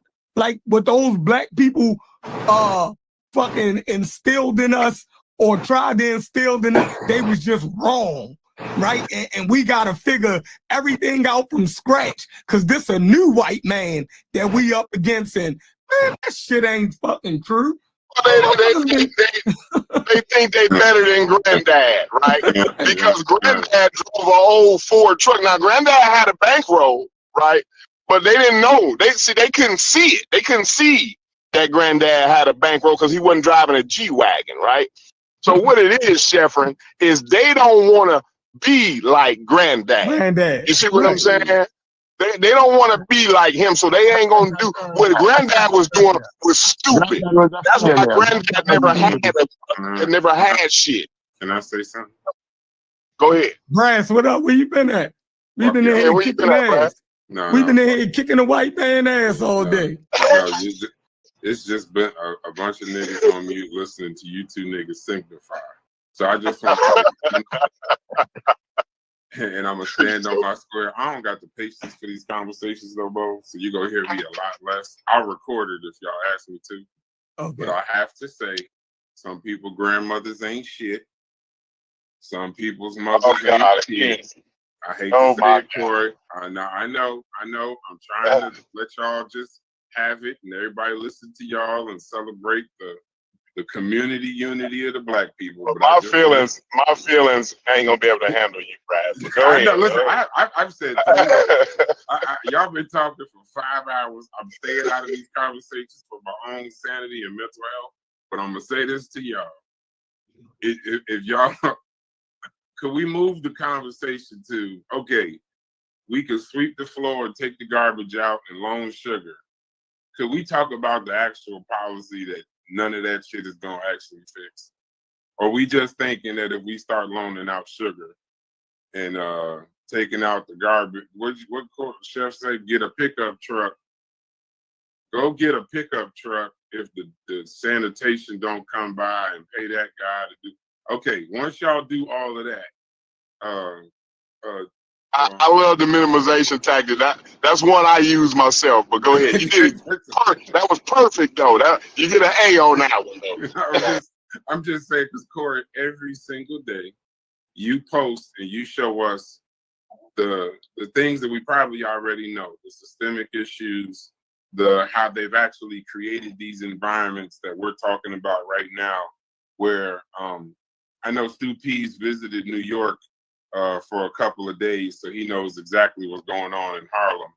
But he didn't visit in August when the 69-year-old white woman on a walker got shot in the midday in East Harlem. But he must not was there on that day. But so I just want to know, once we finish doing all of these community unity things, I just want to know when does policy, what are we going to do to affect the actual solutions? So once we fix the community, they don't fuck it up again. That's I mean, I know everybody's listening in Kumbaya, but I apologize if I just fucked up. Who's the day to fuck it up again? One step at a time, though. But go ahead. Yeah. No, I don't. I know. I just realized nobody wants to hear from me. I think I'm the death knell in this room. I thought Chef was the death knell, but apparently Chef and how great Baltimore is doing, it just doesn't. It just I'm not. I don't know. I'm just not a reflection of the black community, I guess. The Baltimore Avenue, man, and the murder rate is significantly down. I don't know. I mean, because all these things that Chef is saying, they're amazing. But I'm wondering if Chef actually has done any of this because of that shithole Baltimore that he lives in. Make that make sense. I don't know. When we say that black people have the solutions, right? Then you come in and say, oh, well, the shithole Baltimore don't prove that we have the solution. No, that's not what what I'm saying, Chef, is you got these brilliant ideas about community unity, and I agree. I'm just asking, did anybody in Baltimore get this message that you're giving? Did anybody in Newark get this message? No. So you telling me it ain't nobody doing good in Newark? No, I just said I just if you didn't let me finish my sentence, I don't mean to highlight Baltimore, but it's you saying no. Go back to Newark. So I haven't lived in Newark for 20 years. I can't go back to Newark. So there's no thriving communities in Newark. black communities in North. I know you trying to flip me. No, even when you was there 20 years ago, when you was there. Oh no, when I lived in, I was part of the problem when I lived there. So there was no thriving black communities in Newark 20 years right ago. now in Newark, New Jersey, there are no thriving. No, man.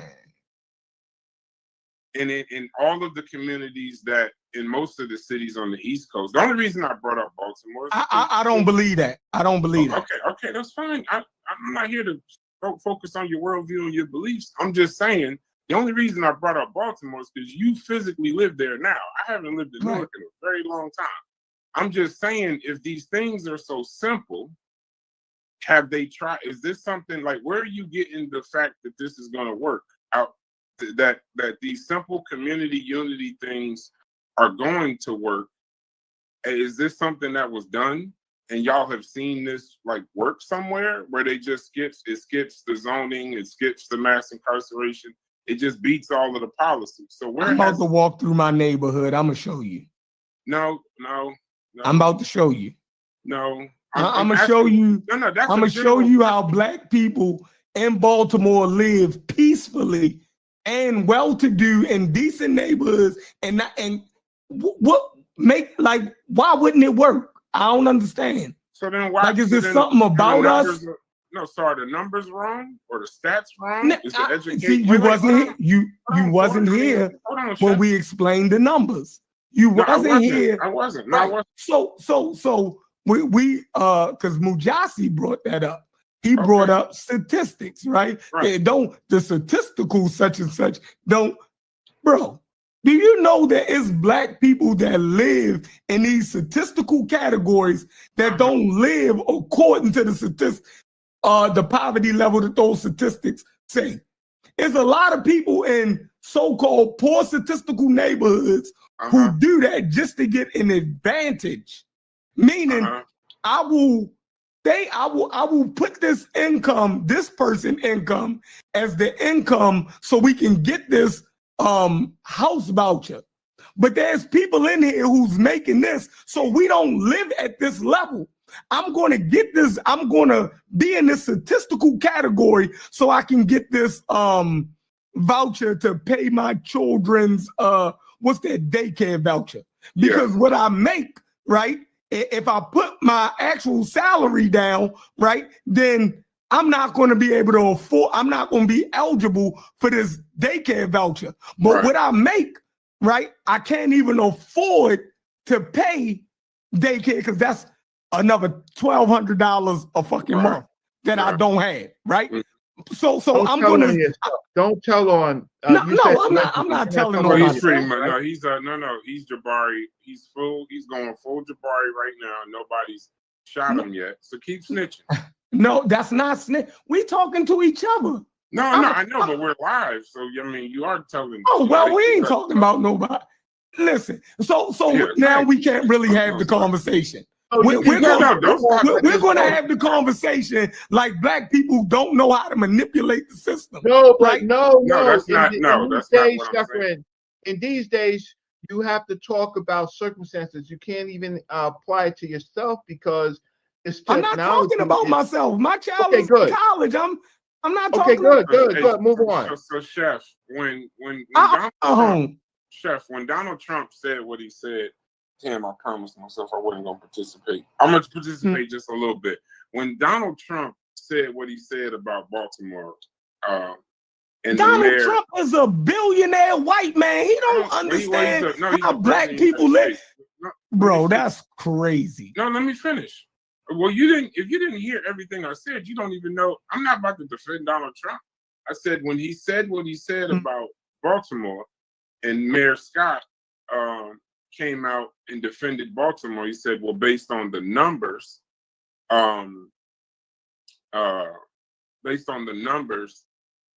Baltimore is doing so much, it's doing this, it's doing that, this, that, and the other. And the old black lady came out and said that mayor doesn't know what the hell he's talking about. I've been living here for 50 years. Those numbers have to be incorrect. So are the correct numbers the fucked up numbers, or are the bad numbers the fucked up numbers? Which one is the fucked up numbers? Because Trump, if I he's mean, Scott defending, said Trump was wrong, but then the citizens got on right. TV and in the news article and all said, no, it is fucked up here.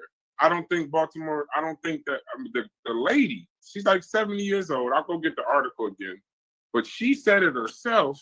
She said, "Well, if that's what the numbers are saying, it's not indicative of what actually is going on because it's fucked up here." That's what she said, and she's lived there for over 50, 60 years.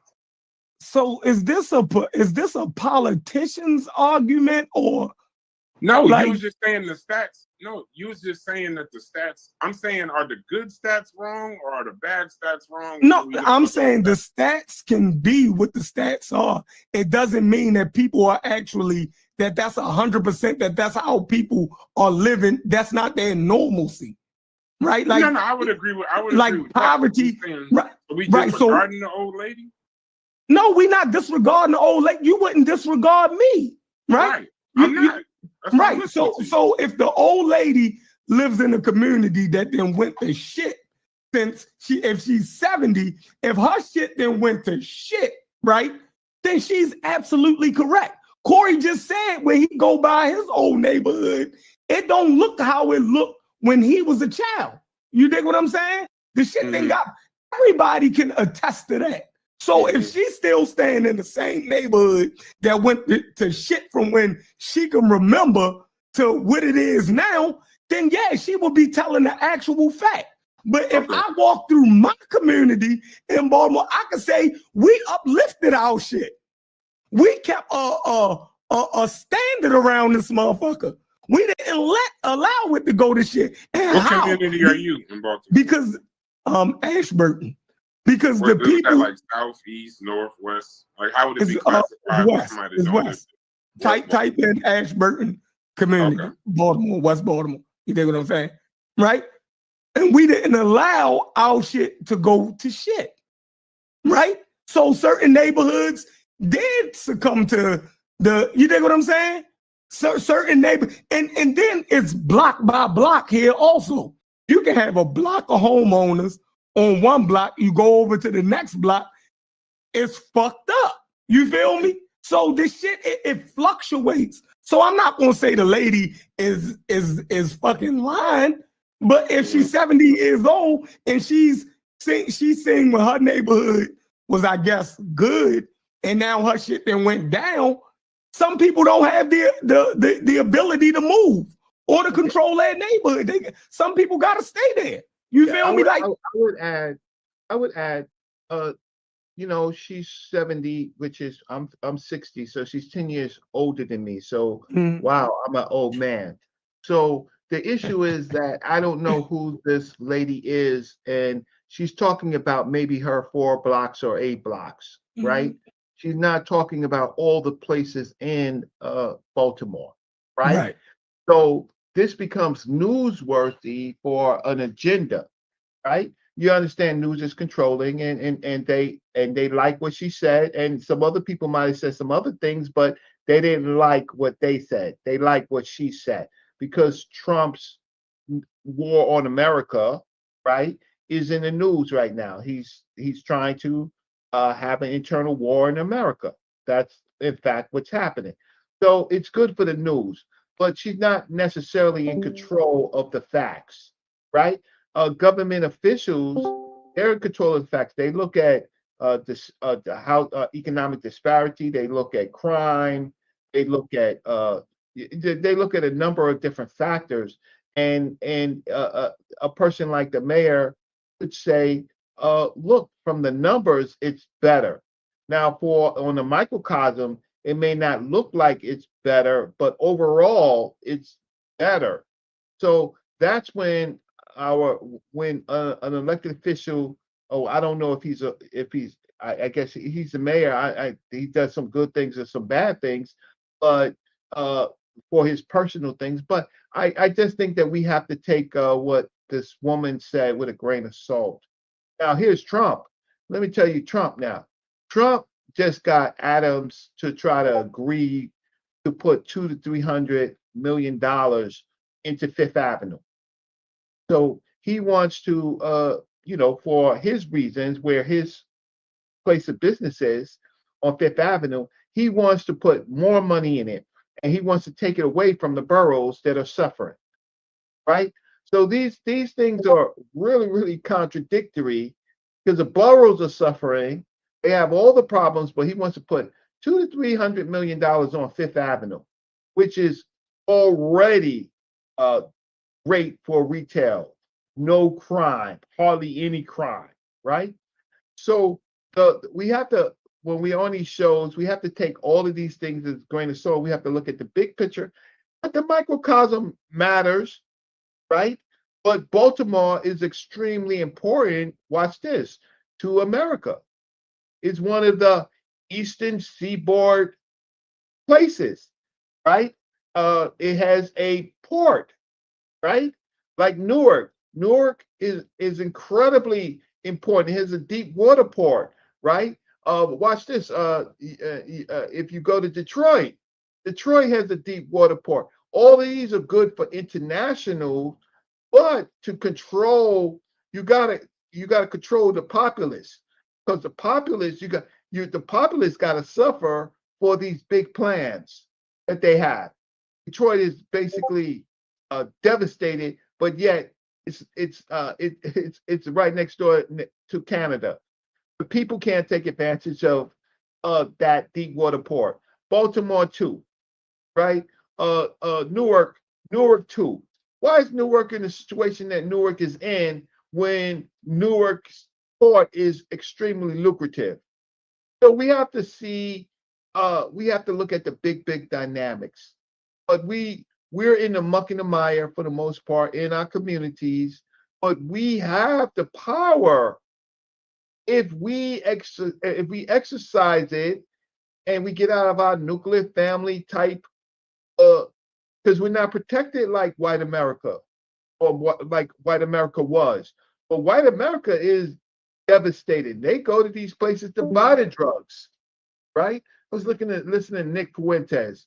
Crazy how black people are dangerous. Why would you do that? Because why? Because talking to us is normal. Talking to people like Nick Fuentes and the rest of these people, right? When they are wrong and you catch them lovely, then it's much more influential, right? It's much more influential than talking to us about our situation. Nobody listens. But when you say Nick Cannon, you what do you got, an associate degree? You're saying that black people are dumb?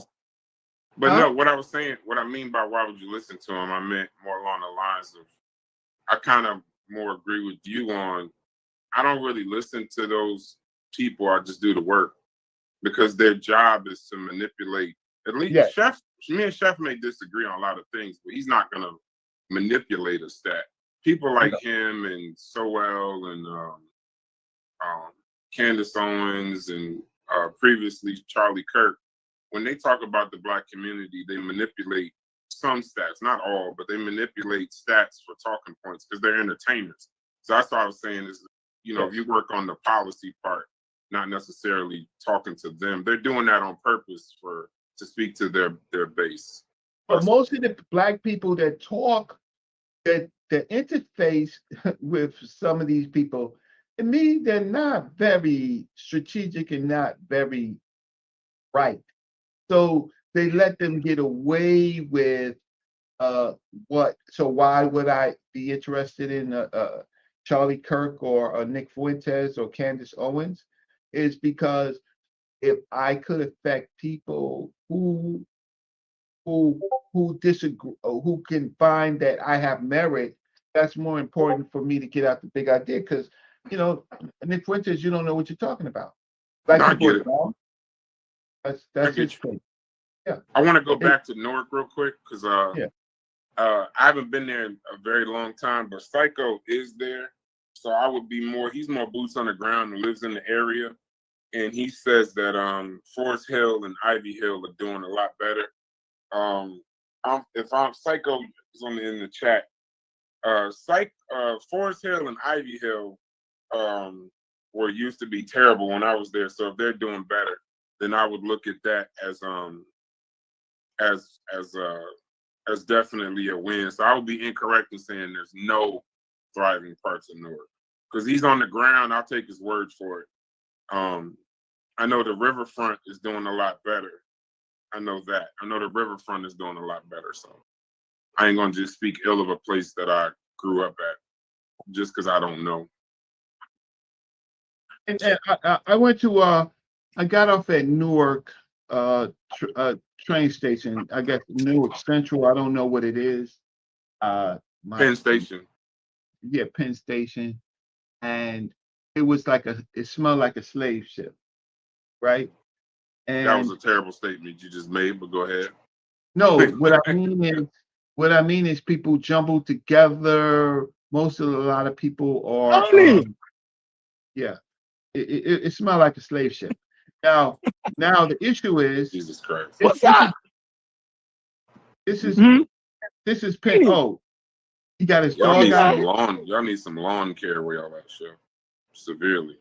You ain't recognized. Hey, mute up, man. This nigga's. Hey yo, bro, they definitely calling police over there where he neighborhood. They definitely calling police over there. Hell yeah. You got a nice neighborhood. You got a baggie for your dog in case they poop. You got your neighborhood actually look just like mine. Actually, that's why. Nice, I'm trying to figure out. Yo, Steph, when was the last time you heard a gunshot in your hood? That look like When's an the last empty time you heard a neighborhood in gunshot over Detroit. That look like an empty. That look like one of them abandoned. Except for I got a lot more kids. It's like a lot more kids outside in my neighborhood. But actually, like it's middle of like that. Supposed to No, they just getting out of school. They about to come through. Hey, what is that on I the want to corner? know if you got a baggie for your dogs. You know, what on Chef ain't got no. He letting his dogs get in there. Ain't no lawn care. Where's the lawn care? What's up with all them fucking leaves? The leaves just start falling. They just start falling. Hey, Chef, y'all need some of them Newark. I can't say that. Mexican. So in my neighborhood, right? So you my a hater, bruh. Listen, Brad. Listen, Brad. That's too many leaves for me. That's disgusting. Nigga, my block cleaner than his, and I'm living the project, bro. No, listen though, Brad. Listen. I'm listening get out to you. there with their rakes. So my cousin, he bought the house directly across the street from me, right? His house is direct straight. When you go out my front door, you're looking directly at my cousin's house. Now, everybody in my neighborhood, they take pride in raking and manicuring their yard by themselves, right? Now, he is the only one. We gonna get Mexicans. He gets lawn care. Right? He goes and gets lawn care.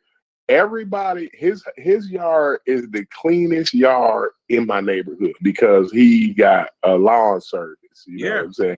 Everybody else do their own shit, but they look at him like, yo, like, what's up with him? Like, everybody looking at him like, bro, what he do? You know what I'm saying? Like, why he gotta have, you know, these Mexicans coming over here cleaning up his yard? Why he can't clean his own yard up? I was like, man, I don't know, cuz, you know, he good dude, whoopie whoop, but I really know, right? We all work for a living, so we can't see paying somebody, right? You know what I'm saying, to do, cuz don't work. You know what I'm just gonna say that. I'm not gonna say what he do. Y'all some snitches, and for y'all to be talking about Jabari, y'all some serious snitches on this. Y'all snitching like a motherfucker. What's the age of these houses on this block? They're beautiful, but that's old architecture. No, my neighborhood was built for the Vietnam vets. I'm living in a new development. I would not let you. You better get that dog off my fucking lawn. I'll tell you that. Yeah, so my neighborhood was. Look at this fucker. He needs to get that bush off the fucking. What's going on here? They don't know what to do. They got a nice neighborhood, but they don't. Hey, that nigga don't. Hey, go back, Chef. This nigga don't even got a driveway. He's got 2 lines. He need to holler at me. No, he got gravel. He got gravel. He gravelled. But like these are paid. They got nice I know use you're a that gravel fucking as a terror with two substrate goddamn for him, pit Jeff. bulls. We need to get you out of the Brass fucking is neighborhood. king on a different level. They need to get you out. Chef, I think you might be the worst nigga in y'all neighborhood. Get them Yeah, goddamn. but actually, that house is pretty damn big, right there, right? You ain't got no I didn't know muzzles. house is that big on my. You ain't got no muscles on this shit, Reggie. None. It ain't none of that That's a grass. big house. That grass gray like a bad Yeah, day. you part of the problem. Yeah, we need to get your ass. I'm gonna do a. Hold on, bro. I think you live in a better Hey, man, neighborhood. come on, yo, Chef. Chef, Now that bro. I'm You looking gotta at get a the house, better, they're a you gotta lot get bigger. a better leash than that, man. Man, I like They hey, complaining about they complaining about the leaves, but look at the greenery. Beautiful neighborhood. Beautiful Are y'all neighborhood. fucking crazy? I think it's hate. Are y'all fucking crazy? You're walking No, in the that's a middle good- of the that's a street, good you neighborhood, fucking Chef. Go let vagrant. them Get out free. the middle of the street. Listen, that's a I'd good have called the neighborhood. cops on your ass You 10 don't got a minutes hoodie ago. on, do you? Yeah, I got a hoodie on. Yeah, I'd have Oh, called you. I'd have yeah. called the cops on you 10 minutes ago. You walking in the middle of the street with two pit bulls. Jabari would have called police on you. Yeah, I ain't gonna Jabari would lie, have called Chef, the police that- on you that would, way like- long time ago. No, it's a beautiful neighborhood. No, We that is don't got a lot of that is a people. nice Somebody neighborhood. Now might do call me a the favor. police. Now I want you to get in your car and drive 5 minutes and take me to Right. the row houses. I know the row house. Oh yeah, look, hold on. I'm gonna do that for y'all, and I'm gonna show y'all. You got beautiful houses, a fucking row house. But look at the Black Lives Matter. Look at how black people we love each Hey, other. go take We that love sign ourselves. down. That's horseshit. You know what I'm saying? Black Lives Matter. Go take Man. that. Go take that sign down. Red, black, and green. You feel But at me? least that lawn got less leaves on it. Yeah, Tell these their niggas, lawn, Jeff. their Come lawn, on and now. Y'all hate They call a a servant. and you Your about to lawn let that dog take a shit on that good lawn. Yeah, That's the greenest grass in that whole neighborhood. And you got You this gonna let dog him on take that a lawn. shit on it? he got his dogs all on their lawn. Look at that. That's why he Hey wanted to Mongo, D, it's neighborhoods and gentrification. Look at them old ass trees. Y'all been not Yeah, never bro, noticed this tree's those. 100 years old, bro. Them motherfuckers dead. Damn, bro, he trees, ain't got parked on the street. the That's a trees ain't fucking I like dead. them older What that neighborhoods. sign? What that sign say? Even What that sign? the Speed- buildings speed that bump. they Oh yeah, no. If y'all got a speed hump, it's something hidden in there. Y'all got some problems. Yeah, because motherfucker, If you can't drive through that It's, motherfucker, we got a speed bump too. It's kids that play. You need these speed bumps because motherfuckers Yeah, will come through here while little kids. I got them on my block too, bro. They on my block too. I got them that too. We play actually and fought for ours. and you We walking actually through fought for goddamn ours. pit bulls and kids play through. See, niggas can't even fix the problem. If niggas is fixing the problem, y'all still got Hey, damn now complain. wait, go to the left. Go to the left. That's a lawn right there. See, that's what I'm That's a talking lawn. about. Yeah. That's a lawn. Yeah, That's hey, that's green. oh, that's a lawn. beauty. Yeah, that's a beauty. That's a beauty there. Yeah. Get That's out a the beauty street, there. you fucking vagrant. Where you at? That's a beauty there. Yeah, Chef. Your ass Them on houses the is way street. bigger than my. Yeah, you live in a better neighborhood than me. Actually. What the fuck kind of architecture? And see, that's a house. What kind of architecture is that? That's like Latin. Yeah, that's like It's some like- that's like some Pueblo action. Mhm. Yeah, these You like just- Latin. So they all Yeah, them, switch up. They switch up from block to block. But see, these motherfuckers are smart. They got rid of them damn That's dangerous plaster ass work. trees. You know, that's plaster work on the outside of them house. That costs money. That costs money to get. Like they That's the work. redoing this one. I'm about to walk down here. They redoing this one. You Yeah, feel me keep down walking there. because I told the authority. You know, I told the could do authorities you're gonna be plastering, but 2 I blocks ain't over in 10 in minutes. that. But we my union is in with the plasterers, right? But Hey, Chef, I I'm gonna ain't tell you trying right to- now. If you walk down the middle of my street, you got 30 seconds. I'm telling you right now. If you walk down the middle of my street with 2 pit bulls, you wouldn't last 30 seconds for the police to say, license and what the fuck are you doing here, hooded boy? So so what it is like some of these houses, like, cause they all plaster, like these motherfuckers is like hard. Like if you buy this motherfucker, the You gotta upkeep on maintain it, yeah, you gotta maintain it, right? Yeah, So this yeah. one right here, somebody is, you know, these Motherfucker people cut right the here, grass and just left the shit there. they redoing this one. Plaster, It's yeah. costing so much money for them to, I think somebody brought it and they ain't had the money to fix this bitch up. Don't They nobody done live in that stopped house, work right? on it. Yeah, this the one they working on. Yeah, I'm about to stay the side of that motherfucker. Yeah, You know what I mean? it's big money in that plaza Yeah. too because you got to maintain it. That's one thing Yeah, about Why you plaza. got? Why are so many Aztec kind of Hispanic looking houses? Is this a Hispanic neighborhood? No, they Oh black. my Black God. people. That Just shit was look the like argument. that looks something It was- out of it a Mayan ruins. So it was. Turn my It was camera off. a time when that architecture was real popular. Y'all ain't noticing houses don't be Black, you can't say Baltimore she told in the morning. No, that architecture was real popular at one time, like in the early 80s, late 70s. Psycho said, "I wouldn't feel safe for that neighborhood at these times. You braver than me." We got a town right outside of Newark. Right outside of Newark, you got Newark, then it runs Irvington. But then if you keep going further up Springfield Avenue, that town look like Maplewood, New Jersey. Here, I'm looking.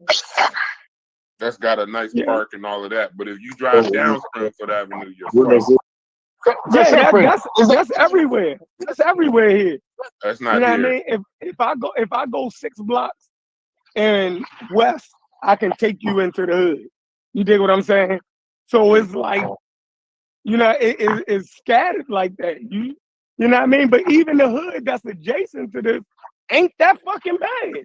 You got to go downtown to get into some. Well, it's levels. You know that though, Chef. It's levels. Like Maplewood, you got Maplewood, and then you got Irvington. You got Verona up there. But the closer you go into the inner city, the further, like, there's a bus called the 25. The 25 will take you from the Penn Station, what Reggie described as a slave ship. And Psycho, I hope you remember that Reggie said Penn Station is like a slave ship. And then if you ride the 25 all the way up Springfield Avenue, you'll pass the high school. The high school's in the hood, but it's like a nice school, St. Benedict's. But if you keep going all the way up, it'll seem like you're seeing the levels of poverty get less and less, and then you'll get up by the Maplewood bus station, and then you're in like Columbia, Verona, real nice neighborhoods. But those you could just ride the bus and you'll see it yourself. Mm-hmm. But you got to get some lawn. I got a business idea for some people out there. Just some lawn care. Just simple, because the grass is a little. But you live in a nice neighborhood. I think you are probably the only problem with that neighborhood. You and them damn dogs. Hey, everybody around here got dogs. Yeah, Them ain't dogs, them dugs. Dude. Them is not. You pronounce them niggas correctly. Those are pit bulls. Come on. I saw that motherfucker. He'll lock on your ass. You need a gun. You had to kill him to get it off of you. Yeah, Brad. I used to live a Wea Walk by Leslie and Lyons. And Union was like that to Wea Walk. Once you live in the Union, New Jersey too.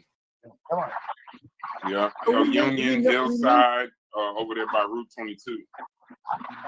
So we have some bad apples, and we got a But lot if you of was bad on Lions, you was around the corner from Stick and Stab. Stick and Stab, 16th Ave. We have a lot of bad apples in our community, but we have a lot of good apples too.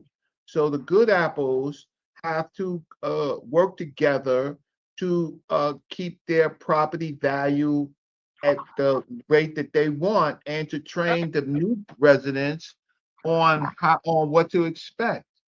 And it doesn't happen by osmosis. It doesn't happen by osmosis. But we got to stop looking at the news, because the news is not portraying the positive things about our community. The news is for advertisers, right? To sell you products. So they're going to look for problems so that they can sell you products. So if it's health issues that they health medicine is the biggest advertisers. They love problems, right? And so like my neighborhood, Reggie, if I was to sell my house right now, I couldn't even afford to move back in this. Nope. No, You feel me? Like that's how crazy shit is right now. You feel me? Like I couldn't even afford to back in this motherfucker if I was to sell my motherfucker. Because shit went up so motherfucking, you know what I mean? Shit. Yeah, these brownstones. That shit. That barber money. In the 80s, you could buy a brownstone in Harlem for $30,000, $40,000. Today they're worth $3 to $4 million. And right? And They still got so some decent ones for But there's a 1.5, reason that was worth that 1.7. price in that age because of the violence and the cracking out of the fuckery around there. Don't act like they were just worth that. say that again? I don't understand. he said they was down because of all of the fuckery that was going Right, on. but that was by design. And then one day, 1 week, all the lights came on, right? All of a sudden, sanitation was going down the block. This is with Charlie Rangel's empowerment zone, right? All of a sudden, Harlem changed overnight. Y'all going back in the yard. I just wanted to walk through. Y'all going back in the yard. I'm going to play video games. Come on.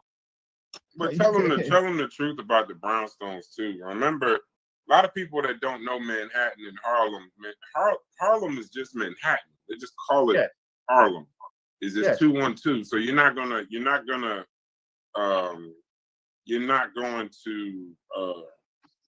do that. But the main issue was it wasn't just the crack and stuff, anathema. It was also a lot of those buildings. There were people that invested in those neighborhoods. Huge realtors before Clinton. Once Clinton be reverted. Then it went absolutely crazy. But I hate to say it that y'all don't like to talk about the systems, but that was the redlining in that neighborhood, and there was a lot of discriminatory lending there too. And then also a lot of the fucking there was a white flight that took place in that area. So what happened was the city at one point held a lot of those brownstones. Matter of fact, in the early 80s, correct me if I'm wrong, if that's the early 80s or the early 90s, Reggie, because my sister, I ain't telling y'all that, somebody I know owned one of them brownstones, kind of close to Jabari, and right around the corner from Douglas. And there was a lottery of those brownstones in like the early 80s, early 90s. You're absolutely right. It was during the so they were getting them at like 5,000, and still with low interest. What they was doing was giving low interest. Stop me when I'm incorrect. I'm just telling you the story a friend of mine told me that some of those were like between 5 and 50. But what they were doing was they were telling you, like, we know this is fucked up, but we're going to give you rehab loans. And they were giving them because they were trying to get people to live there. And then after that, some of those they turned into historical sites, and then they started treating it like historical preservation, and it turned the whole fucking neighborhood around. But if you walk right around the corner of some of them brownstones, you get your ass shot and robbed. Trust and believe, because them shits are definitely not that far from the hood. So to add to it, so when Koch was mayor, right? This is in the 90s, right? When Koch was mayor, that's when the lotteries started, right? Okay. So that means a whole other community can come in, and they came in as a cabal, and they bought up and they sat on it. Yeah. All they had to do was pay taxes, and they kept it messed up until generations. So it was a generational investment, right? For them. And then in the 2000s, then all of a sudden all the lights came on, sanitation started coming, ticketing. Well, Clinton moved there, brother Reggie. I know. I worked in the building. Clinton moved there, shit, you couldn't recognize Harlem as much work as they was doing down there. When I worked in a law office, when I worked in the law office, our property was 125th Street. So we ultimately had to move out because how can I say, when Clinton and them moved in, the rent went bananas. We lived we worked in it was a law office. We worked on the second floor, but we could not afford it during that time period. So I used to walk outside my job when we did move. I saw Clinton outside, and it was the zoo. Clinton came outside and it was black women. They was out there. Oh, you got a fat ass. Oh, look, black. You so tall, right? And black women were just going bananas over Bill Clinton, right? But I only say that to say that we know what to do, but sometimes what happens is we don't hold our elected officials accountable. We elect them in, and then they take the deals, right? And the deals are not to us. Charlie Rango, well, he's deceased now, but he was one of those people who did it for himself. And he didn't live luxurious. He just did it to just do it because he had power. But ultimately, he thought for the better good of Harlem that it needed to be cleaned up, even if it wasn't us that benefited from it. Yeah, Representative Wrangle's one of my favorite. I actually went to the what's the name about him when he passed, but my father was close. But with Harlem, that's one of those rare neighborhoods. Not rare because they did it in Newark too. A lot of times you don't know the city owns some of these things, and because they know the plans that are going to happen 20, 30 years from now. Correct. So they get in on a lot of that stuff, and then they open up the money. But like there was a time in Harlem. That's what I kind of like to my point earlier. Some of it I agree with Chef. That's why I agree and disagree on some points. But some of these situations, whether we know it or not, there's a level of disinvestment. There's a level of controlled, not price gouging, trying to control a neighborhood and keep it at a certain price. That no level of sweeping or going next door to borrow sugar or what Granny is saying. If they want that neighborhood to be shit to a certain extent, and I'm not saying they do that everywhere, but I know in Newark, before they started tearing down the projects, it got excessively worse. And then come to find out 10, 15 years later, we found out that they pulled the police out on purpose. They were putting up a lot of methadone clinics and just different things. They were purposely not removing the homeless in and around Penn Station until it began, I think, around Cory Booker's time, and then now you got Baraka. But now with Penn Station, you can get off a train in Penn Station now, and you don't ever have to touch the city of Newark. And they did that on purpose. There was never a case where, when you got off that train, you had to go through Newark to get where you had to go. But now they got it basically where you never have to actually see Newark. You go from the train to a shuttle to wherever the hell, outside of Newark. But there was times when they were purposely, I'm talking about, and Psycho, correct me if I'm wrong, but I'm remembering about what's his name? Prince Street projects before they tore that down. Not Broad Street, whatever where Cory Booker was living at the top of the hill by Quitman Street School. There were just areas where they just left it abandoned, like Detroit to an extent. If you drive through Detroit, there's certain neighborhoods in Detroit, like Hell's Night, night before Halloween, where it just doesn't matter. It's just the neighborhoods are just fucked up because they got some nice houses in Detroit. They do, but the problem is that shit is abandoned. But it's abandoned. But you can look at the architecture. Urban Turner, yeah, that's where it is. That's some nice, man. God damn. No, it is, but what it is Detroit. That's fucked up. They let that city go like that. Nah, that's that white flight when GM left Detroit. The white people left Detroit, and then the city just stopped investing in it, and they stopped putting police in there, and they stopped doing that. Now, where I'll give credit to Detroit, residents of Detroit, they held on for a very long time. They policed their own neighborhoods. In Detroit, they got this thing called Devil's Night. It's a Midwest thing, but I think they have it everywhere. But in the Midwest, it's so many abandoned neighborhoods. What they would do on Devil's Night is they burn these abandoned houses down. And people thought it was just like, arson and it was arson, obviously, but people were just doing it on some criminal shit, but they really weren't. What they were doing was there were a lot of crimes being committed in those houses. there was a lot of rapes and drug use and stuff like that. So there were people actually going around burning them down. Like, well, if they're not there, then it is what it is. Because the problem, not the problem, but the challenge in Detroit is you could drive blocks. Like, that block, what Chef just did, how he just walked that whole neighborhood. Yes. You could do that for 10 minutes in Detroit and never see a person, but see houses just like that.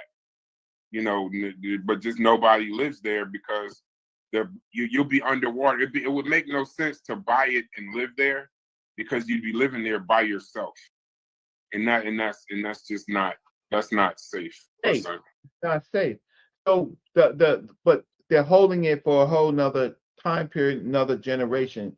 Yeah. Just like Harlem. Harlem was a hold so it wasn't by accident that the drugs flew into Harlem. It wasn't by accident.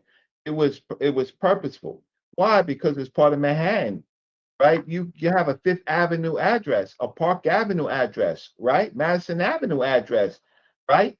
In Harlem. And so when the lights came on, the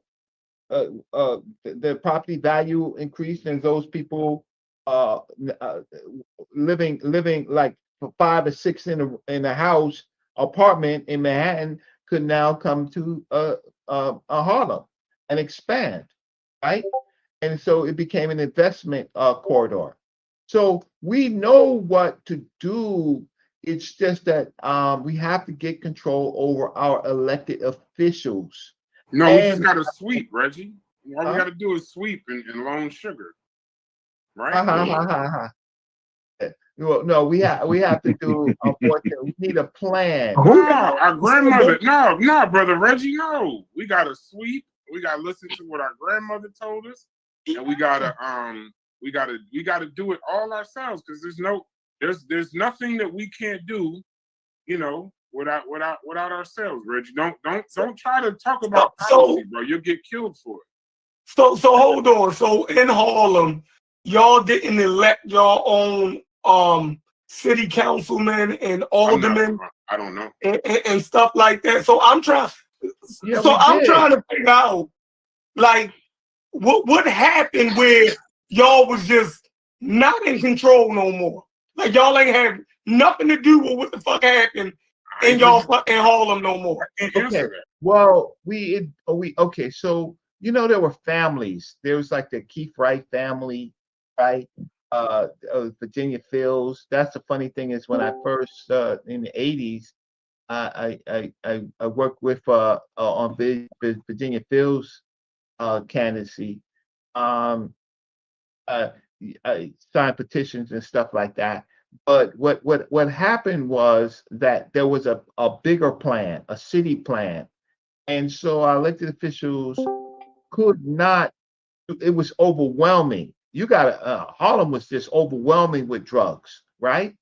And so it was even difficult for them. But it was the community that didn't have a reason to pull together, and there was a lot of churches and things like that, but there was no group organization, no plan. And so and then it was overwhelming because of the external forces of drugs, right? The drug trade was treacherous in Harlem, right? So so it was just a no-fly zone really for a while, except for the 125th Street, 116th Street, 135th Street, right? Those major corridors, you didn't live there for the most part, but you were safe, right? Inside the blocks, 118th Street, 117th Street, 134th Street, those places were, and then there was the projects. They were treacherous, grant projects and stuff like that, right? It was just dangerous, right? So what happened is it wasn't enough people who wanted to give up their time to do civic duty, right? And community duty, right? Leaving it up to other people, right? And so the most resilient communities are communities where the people themselves go and do civic activities, right? And then they can become models, and then they're spread. So and then when the property value shot up, people had to leave, so they went to Queens, Bronx, back to Brooklyn, and things like that. And so, but Harlem is like, we Black Wall Street, a corridor. Yes, we had elected officials. Yes, we had city council people, right? But we didn't have enough civic. We didn't have an army of community people that was resilient enough. We had Black, if you go, on Harlem Day and stuff like that, you see Black associations. That was the best that we could do, but we had no real leadership.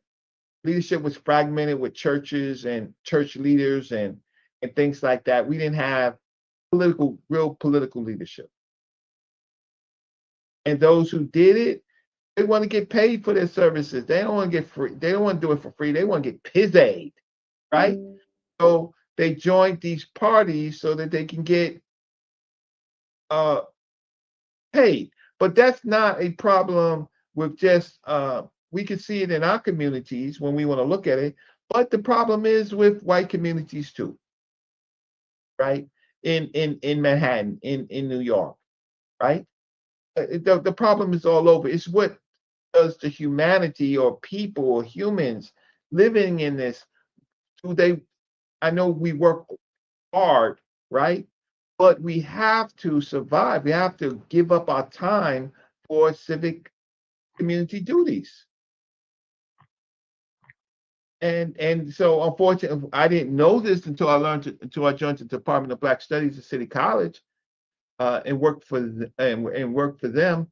And then that becomes interesting because you learn these type of things and you meet them. So I've met almost every political person in Harlem. I knew Reverend Calvin Budge personally, Keith Wright personally, all of them. I know them. Perkins, they know me, right?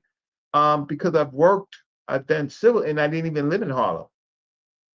But I know them all because of the functions. But what I found out is that sometimes our leadership, or what we call Black leadership, they're about their own agenda. And we don't have any control over them. They're protected by the people who they who they give services to, and you can't criticize them. Yo, Brother Rich, may I interject just for a moment?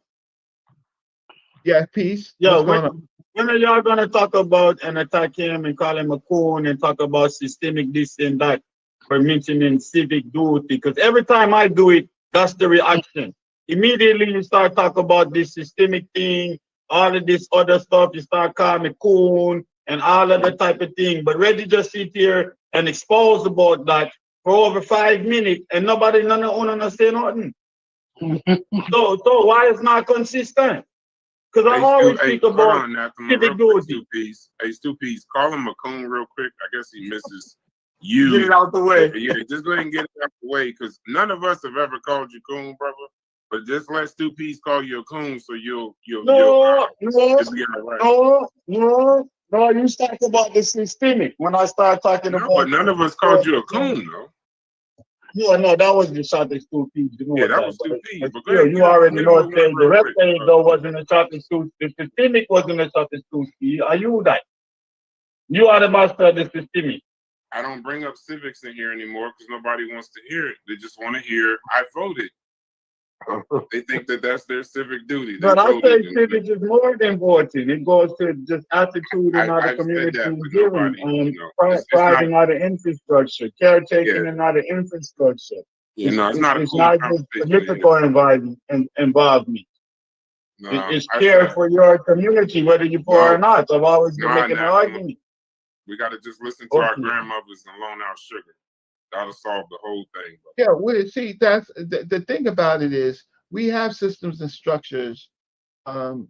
We have to relearn. We have to relearn them, and it's funny in places like City College in New York, except for the Black Studies Department, they don't teach this in our universities, in our local universities. They don't teach these things. They teach technology and medical and things like that. They don't teach civics, right? And the funny thing is, we have tens of thousands of educated, uh, uh, with degree, young Black folks, but they can't get jobs in this. So they haven't figured out that they can create their own jobs, and some of them are civic jobs, not necessarily entrepreneurial jobs, right? And then we have to expand. We have to force our cities create more municipal jobs, not just stupid ticketing, sanitation, and police. Our cities have to involve themselves in industry, but they pay off our elected officials to stop that, right? And so it's a war, and it's almost unwinnable because our people's mindset is horrible.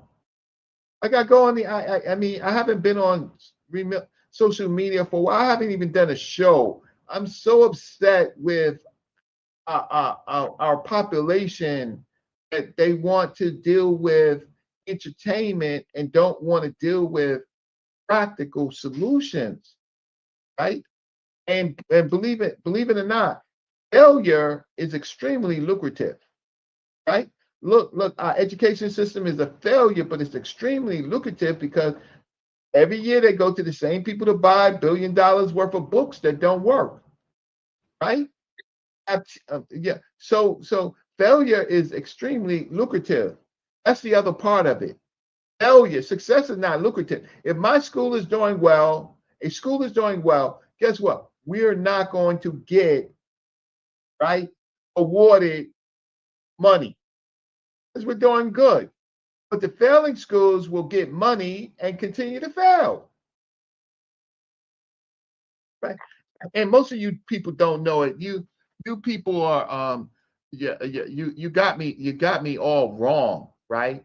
Like when I talk about the Black City Plan, well, most of you people don't know my ex-wife ran for mayor of the city of New York, and my ex-wife ran for the city of New York. I mean, a mayor of the city of New York, and of course I helped her get on the ballot, right?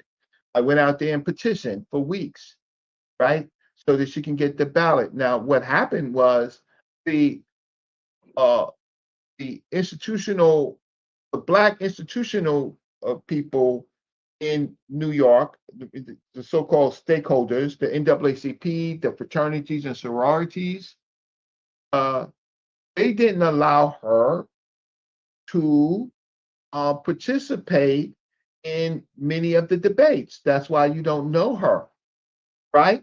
It was Black people. They were sharecroppers to Cuomo and to Adams, right? It were Black people were sharecroppers, and still Cuomo is still running, right? Adams just dropped out of the race, right? Because they made a deal that Cuomo is the best candidate. And these are Black people, right? They gave them the time in their churches and their institutions for Cuomo to be present.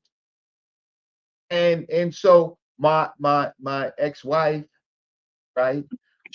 That's your fault, Reggie. Reggie, you should have gone to church. You should have gone to church, Reggie. How are you going to run as a Black politician? Gigs up in New York, Reggie. No, they were the ones who blocked her. She went to Abyssinian Baptist Church. They gave Go to church. You're a known atheist. You should have gone. You should have given your life to Christ. No. My whole thing is I'm a different type of person.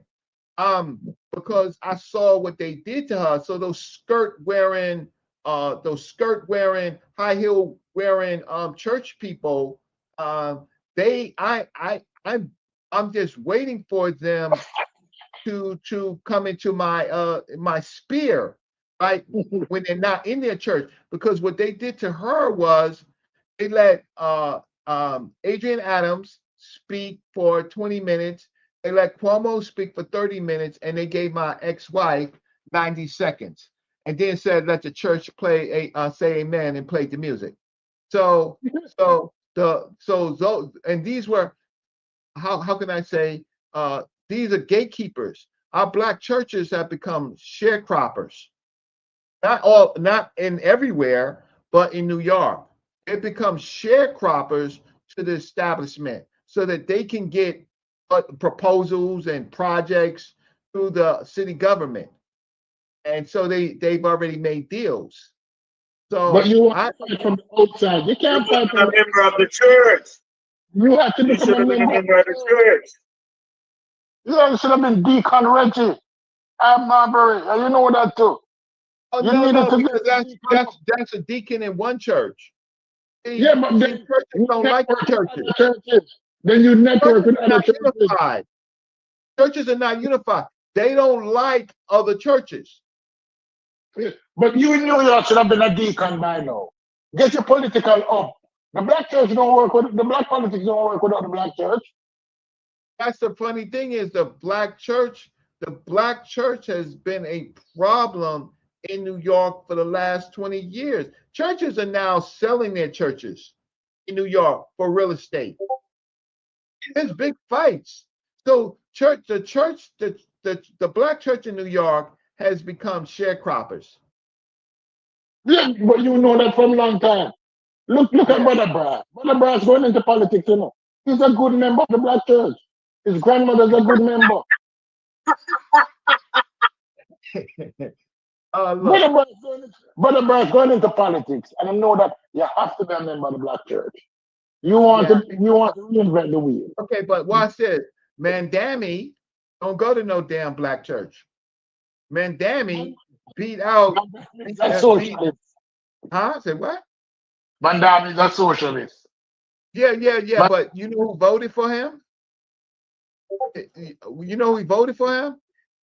Blocks of his constituents, and it wasn't because he was socialist.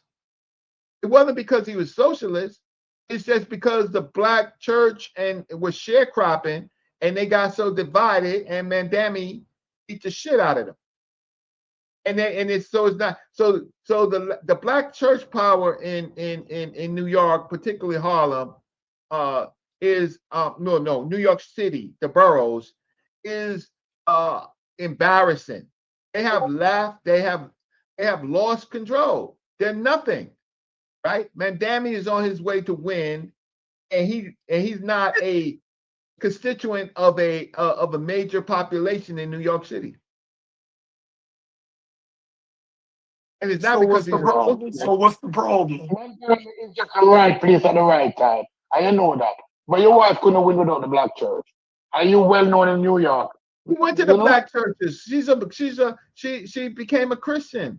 She became a Christian a long time ago. But you should have too. You say You have me? you have been in the political sphere for years, Reggie. You know all of the judges, you know the congressmen, you have meet them. Yeah, I know I'm and you wrong. never joined the church? No, man, you're wrong. No, You're wrong. because I'm not their flock. I'm critical. I'm gonna tell them about themselves, which I do. And so That's why I don't have a problem. So I wait for them to come out in the community. Come out in the community, walk down 125th Street or somewhere where I'm at, right? And I'm gonna whisper in your ear, right? That's what Dr. Khalid Muhammad and others taught us. Like, leave the safety of your deacons and all of that. Walk out in the community, but they don't, because they don't live in the communities. They don't walk down. All right. Yo, brother Reggie. Before we keep going around in our circle, want to ask a question to our panel. Maybe switch the conversation a little different. Earlier we talked about hip hop and culture and the effect on black people, right? If white youth buy hip hop so much, have they become more violent because of listening to hip hop? Yes, they have. Or does it just affect black people? No, they have. That's the funny thing is the news don't reflect what's happening in their communities. They have come. They're the ones who's wearing hoods, right? They're the ones who's drinking 40s and smoking weed, right? They are doing they're the ones who consume and help the drug dealers in the black populations. Yes, they have become it. The wording has affected all of America. Anybody else? I want everybody to respond before me, Juan, because And I wasn't going around in question, of circles. course. I'm sorry if you thought I was going around in circles. I'm talking about civics. No, I I'm mean talking you and about- Stupid. I keep going around. I just try to just ask a different question. Does anybody else have an opinion on that question? Reggie here to admit that we need the black church. We have always need. I'm trying to get off the church, man. Reggie know that we need the black church, but Reggie will die before he said Black he need the churches black in New York are failing. Name a successful black church in New York. They're failing. I'm telling you, Reggie will die before I admit that black people need the black church. No, they don't. Die. You know, what we need to get, you need them to get politically elected. We just need a church to bury people.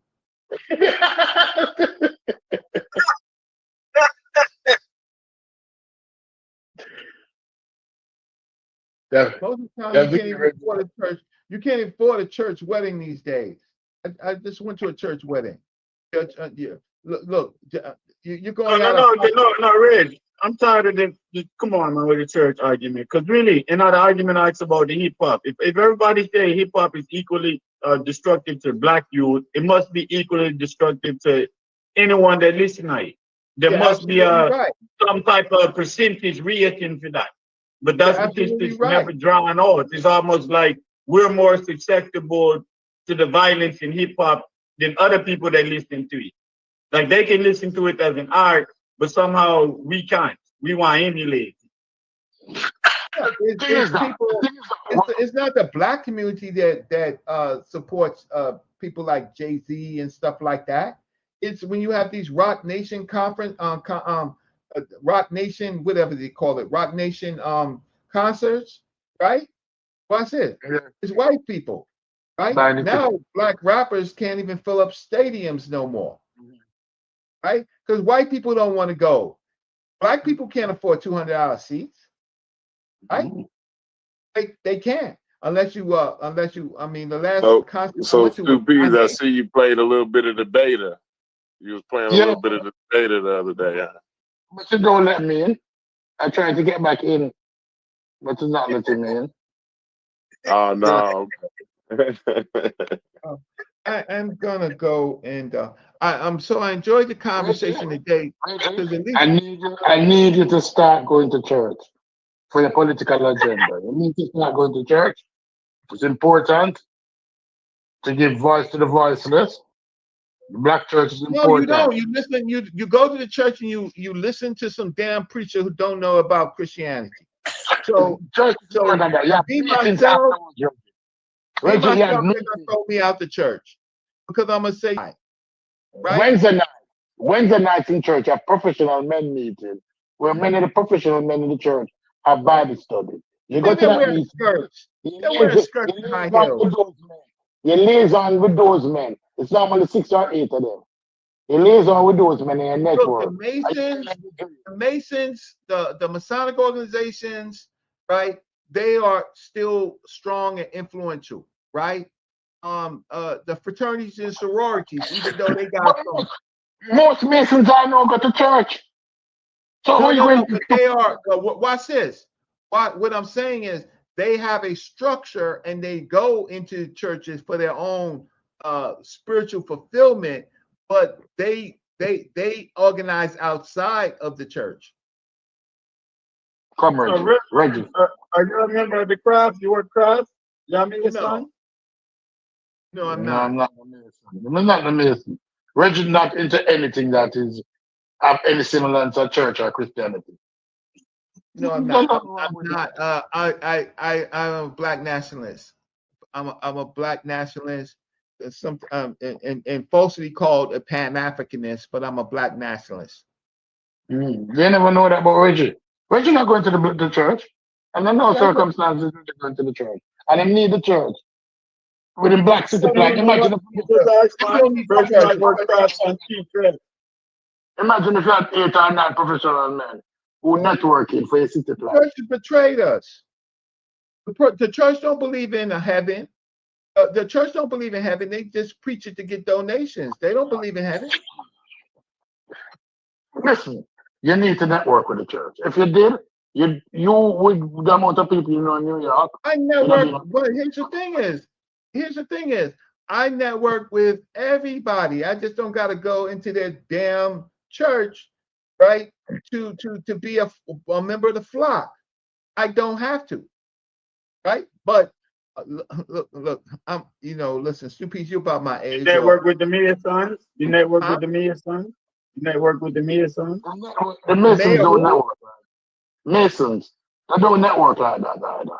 Oh, I know. Some of my teachers was Masons. Dr. Joseph Benjo Cannon was a Mason. He was a Mason. You didn't know that? Yeah, but the Masons don't network like that. Dr. Small is a Mason. You didn't know that? Reggie don't want to join any Mason organization. If you know anything about Reggie, you're not interested in the Mason. I teach Masons. When they want to listen to me, I teach them. Right?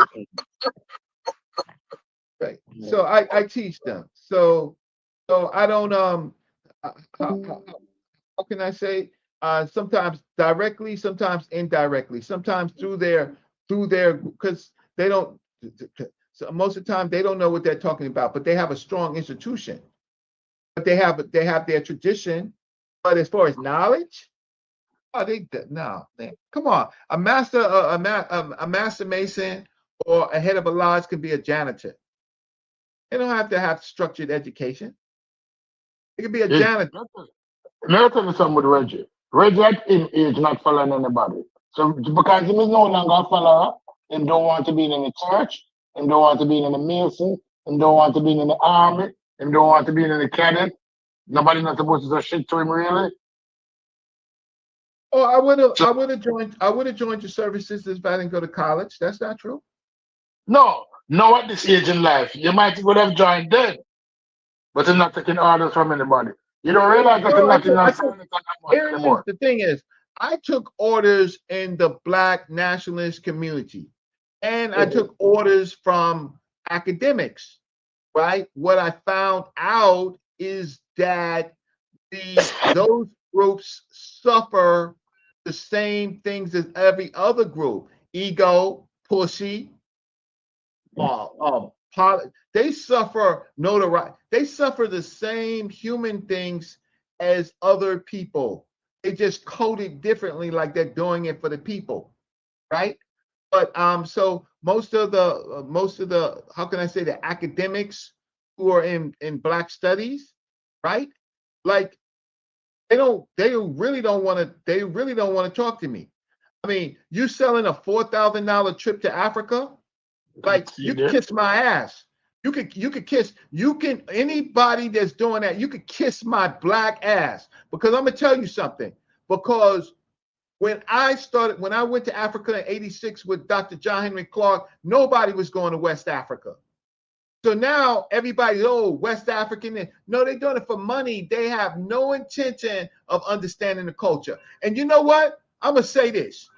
Yo, F them. For all these goddamn people who've taken trips to Africa, right? Which one of these people has written any scholastic book on Africa? I'm not talking about the scholars. I'm talking about all these bitch ass, right, travel people who take people to Africa based on their emotions or wanting to go home. What effing book have they written? Reggie was the first one who called out Jabari. And Jabari's first interview with Senator, Reggie called him a spiritualist. I remember that. I don't know. Yeah, but the issue is not my brother. Please, you're wrong, man. You're wrong. It's not making him personal. Reggie was the first person to call out Jabari. Answer me this question. Which of these bitch ass so-called experts who go back to Africa so many times, which one of them got a book on where they went? Only one who, Dr. Ben. Yeah, Reggie, I've been trying to save you, man, by steering the conversation some other place. You understand, stupid, to throw you, man, and try and lead you down a crush hole. Don't take the bait, man.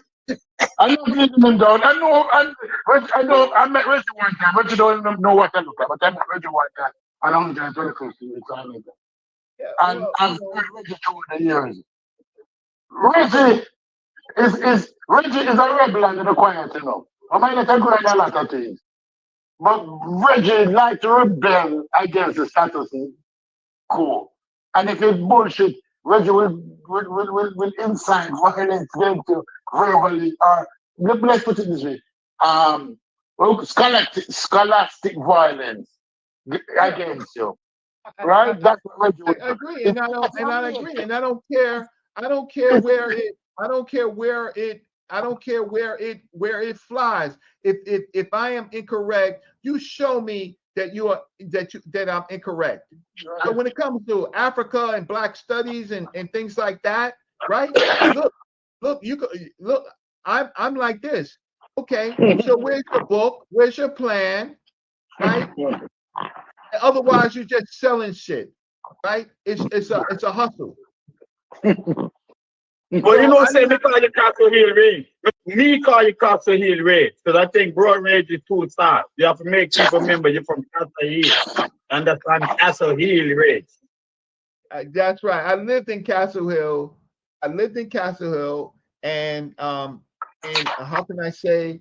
I learned some things about. About the criminal thinking. One thing I find out is that even though they're criminal, they have sometimes better rules than have in our so-called professional bourgeois selves. Right? You can't violate certain things and just get away with it. Here, you can sell bullshit all day and nobody holds you accountable because you got friends, because you got right?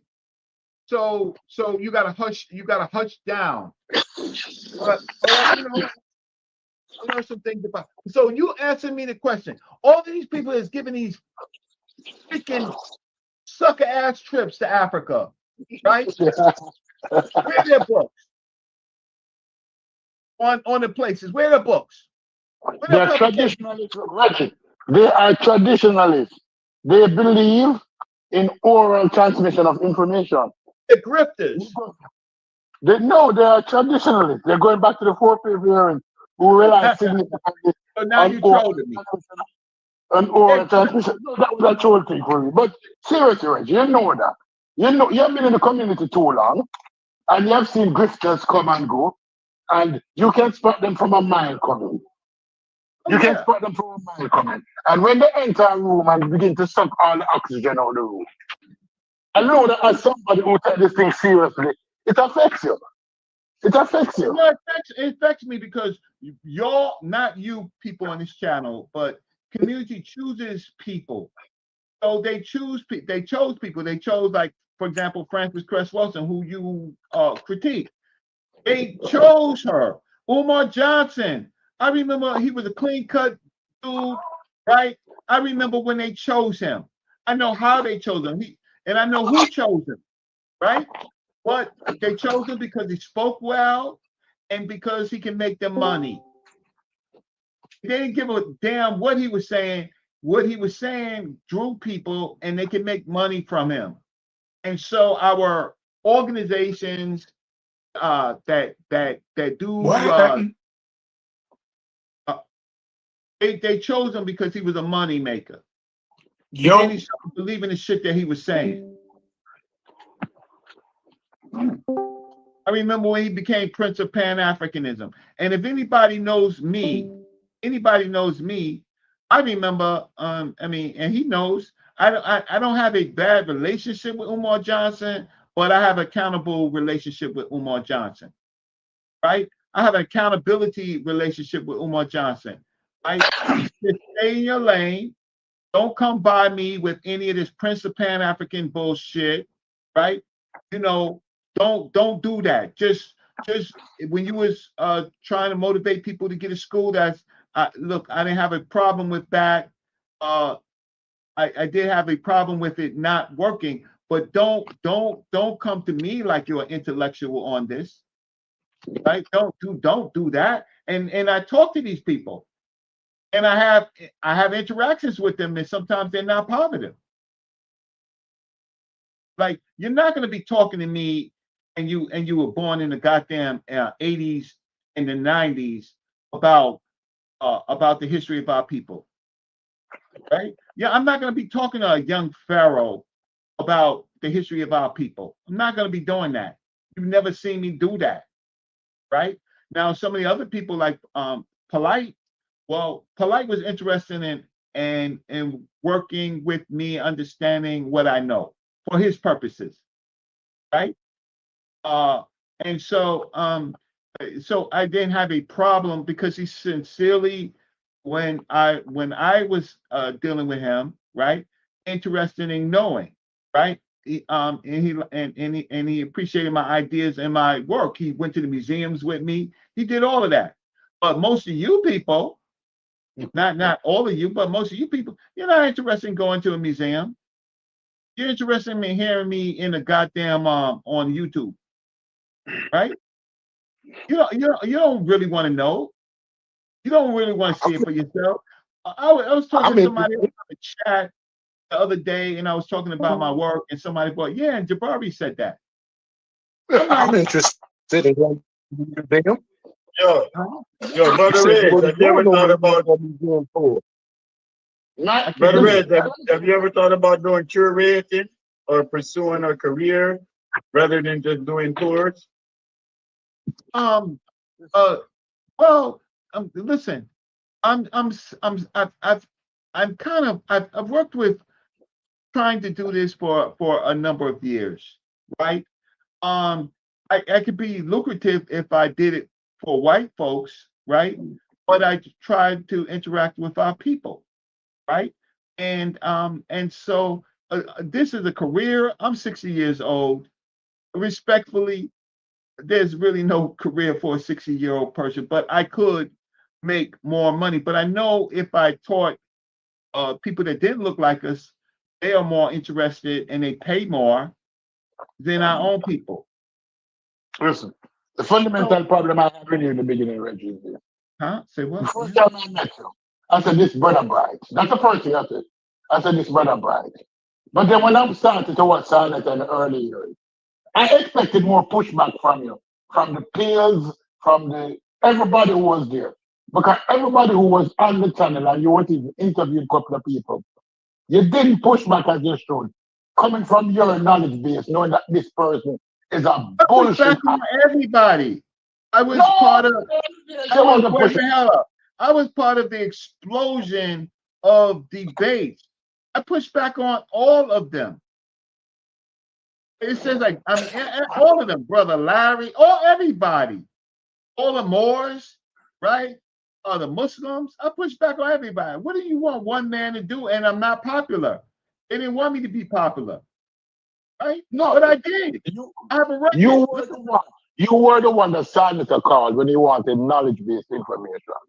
Right. You were the person who he called when he wanted knowledge-based information. And you were around people, the pills, and the pills were the same bullshit. And you would not push back. You might do that debate. The pills. It's true. I'm not lying on you. I give you a rules. That's like knowledge-based, so you're smart. Right? I said the resistance that is that you didn't push back as you should.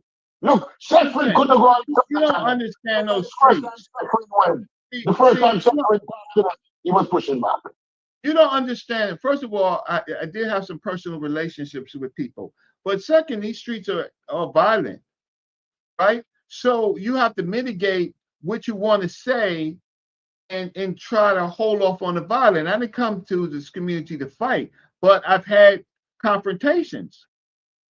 So it's different when you're out there and you can have a confrontation, right? So pushing back for some of these people, that's their career. You know too much people in New York for any of those country bunkings to touch you. No, listen. Everybody out in the street. New York for those country bunkings to touch you. Hey, Only listen, person. everybody out in these streets, everybody out there, everybody on these streets could get sucker punched. And I've been around where there has been lots of violence, right? In the streets on consciousness. So you have to know, you got to know, as the pills say, the ledge. You got to know what ledge you on, right?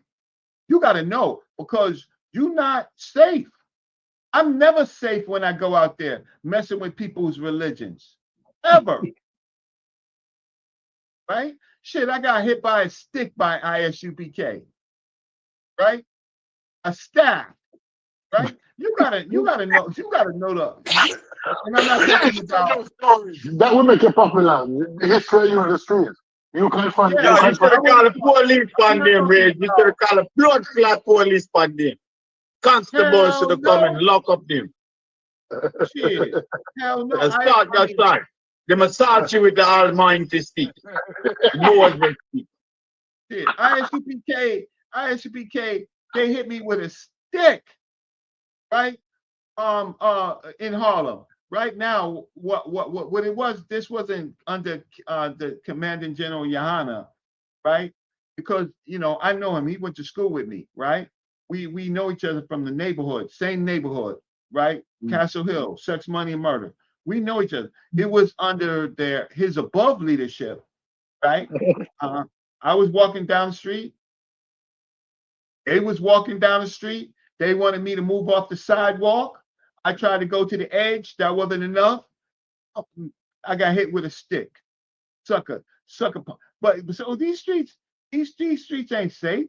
So why do I gotta be your example in these streets? Right? I'm not trying to get beat up. You kept it OG, Reg. You didn't go snitch on them. You kept it OG. You kept on the street. That's what it is, man. But I'm saying, you should have done this and call the police on you. Listen, I will call. I have no problem calling the police. However, it was 40 of them. What am I gonna call the police on?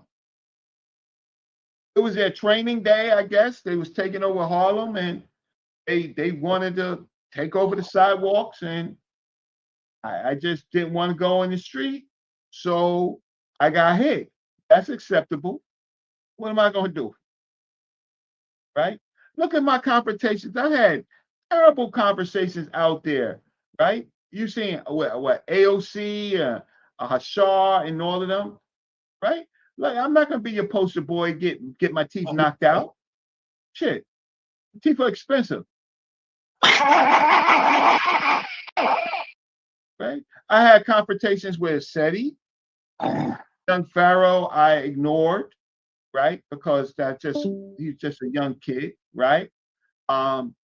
Shoot, I've had confrontations within the so-called conscious community, right? So you're supposed to run to the local bodega, run in there and say, a group of 40 men wearing purple just hit me with a stick. Call the police now. Call them now. If DNA is on the stick. My DNA is there on one of those Moses sticks. No. I just took it because I could have went down the street. I didn't go in the street like everybody else. I tried to walk through them. Hey, I got hit with a stick. So I could have went. Listen. I could have mitigated it. I just didn't want to walk in the street. I'm like these people with these funny costumes coming down the street. I'm Brother Reggie. I ain't getting in the goddamn street for them. I got hit with a stick. So wait, you mean it like it was Jim Crow style that expected you to step off the sidewalk? You said what? Like a white person is Jim Crow, back in the day, Jim Crow, when a white person was coming down the street, a black man had to step off the sidewalk. That's what they expected you to do. Oh yeah, they was training. They show force. They were army. So this is under the Area and Abba Bivin days. This is not under General Yohana. This was ISUPK full force, right? This wasn't the how can I say, the friendly Captain Tazariak, right? No, it wasn't them. They were soldiers when this happened. And I think Daniela, all of them was in these camps, right? It's not for So that's proper civic duty to take over the whole sidewalk and not allow the old lady and anybody to pass and beat people with sticks. Yeah, well, that was show of force. Listen, it's the same thing with a lot of organizations. The Nation of Islam, when they're coming down the street, they expect you to move. But they are a little bit more civilized. Nation of Islam is a little bit more civilized. At least they smile. No, you're supposed to get your civic duty is you're supposed to get the permit for parading. You're not just supposed to get a big group and bully the street. Well, that's not civic duty, man. Well, they're I just wanted to come off of mute and say appreciate you, brother Reggie. You know, and a lot of folks do in this community. So, well, I appreciate just hearing this stuff. You know, I sometimes think that you think you're not appreciated, but a lot of us appreciate you, man. I don't question brother Reggie's logic. Mm-hmm. And I don't question him knowledge. Those two things I don't question. I might push back on some of it, but I don't question whether he's a knowledgeable dude. But he has interacted with the more brother Reggie, man. He has interacted with more He has interacted with more Suda thinkers than any of us can imagine. No, that's what I would like him to talk about one day, all the Suda that he's interacting with from the beginning of coming into conscious community. Because he knows all of them by name and he has spoken to them. And what I would like to know, when you hear somebody come with obvious bullshit, what goes through your mind as an intellectual man? When you hear somebody come with obvious bullshit, because that is how you can help other young people to avoid these cultish thinking. What to do when you encounter somebody who stands strong on a narrative that is untrue and is bullshit? Well, you see me because, like, for example, people think I'm a traitor talking against the Comedics, right? And I'm like, first of all, I know the field. I've read the text. I've been there. I've been there when some of these people were in their diapers. So I went there in '87. I went there with the top scholars, right? And they didn't teach us to worship, or they taught us to respect it, right? But they didn't teach us that a successful plan was to worship what they call Kemetic deities and stuff like that, right? And so I'm like, if I hear something that I think is not beneficial, I'm gonna say it's not beneficial. If you're wrong, I'm not gonna bite my tongue. And we've been arguing about this thing whether Kemet or black people or called themselves black. It's an intellectual conversation. So there I just exercise my intellectual abilities to say, so what, they called themselves black, right? So what, they called themselves black, but and I can show you why, but what's that mean? Right. They black like us, same circumstances, they just revered the color black. They created a black realm. But that doesn't necessarily mean it has anything to do with you. But if you can get some values out of it, fine. But you can get the values out of it without a religion. You ain't gotta talk to spirits and stuff like that.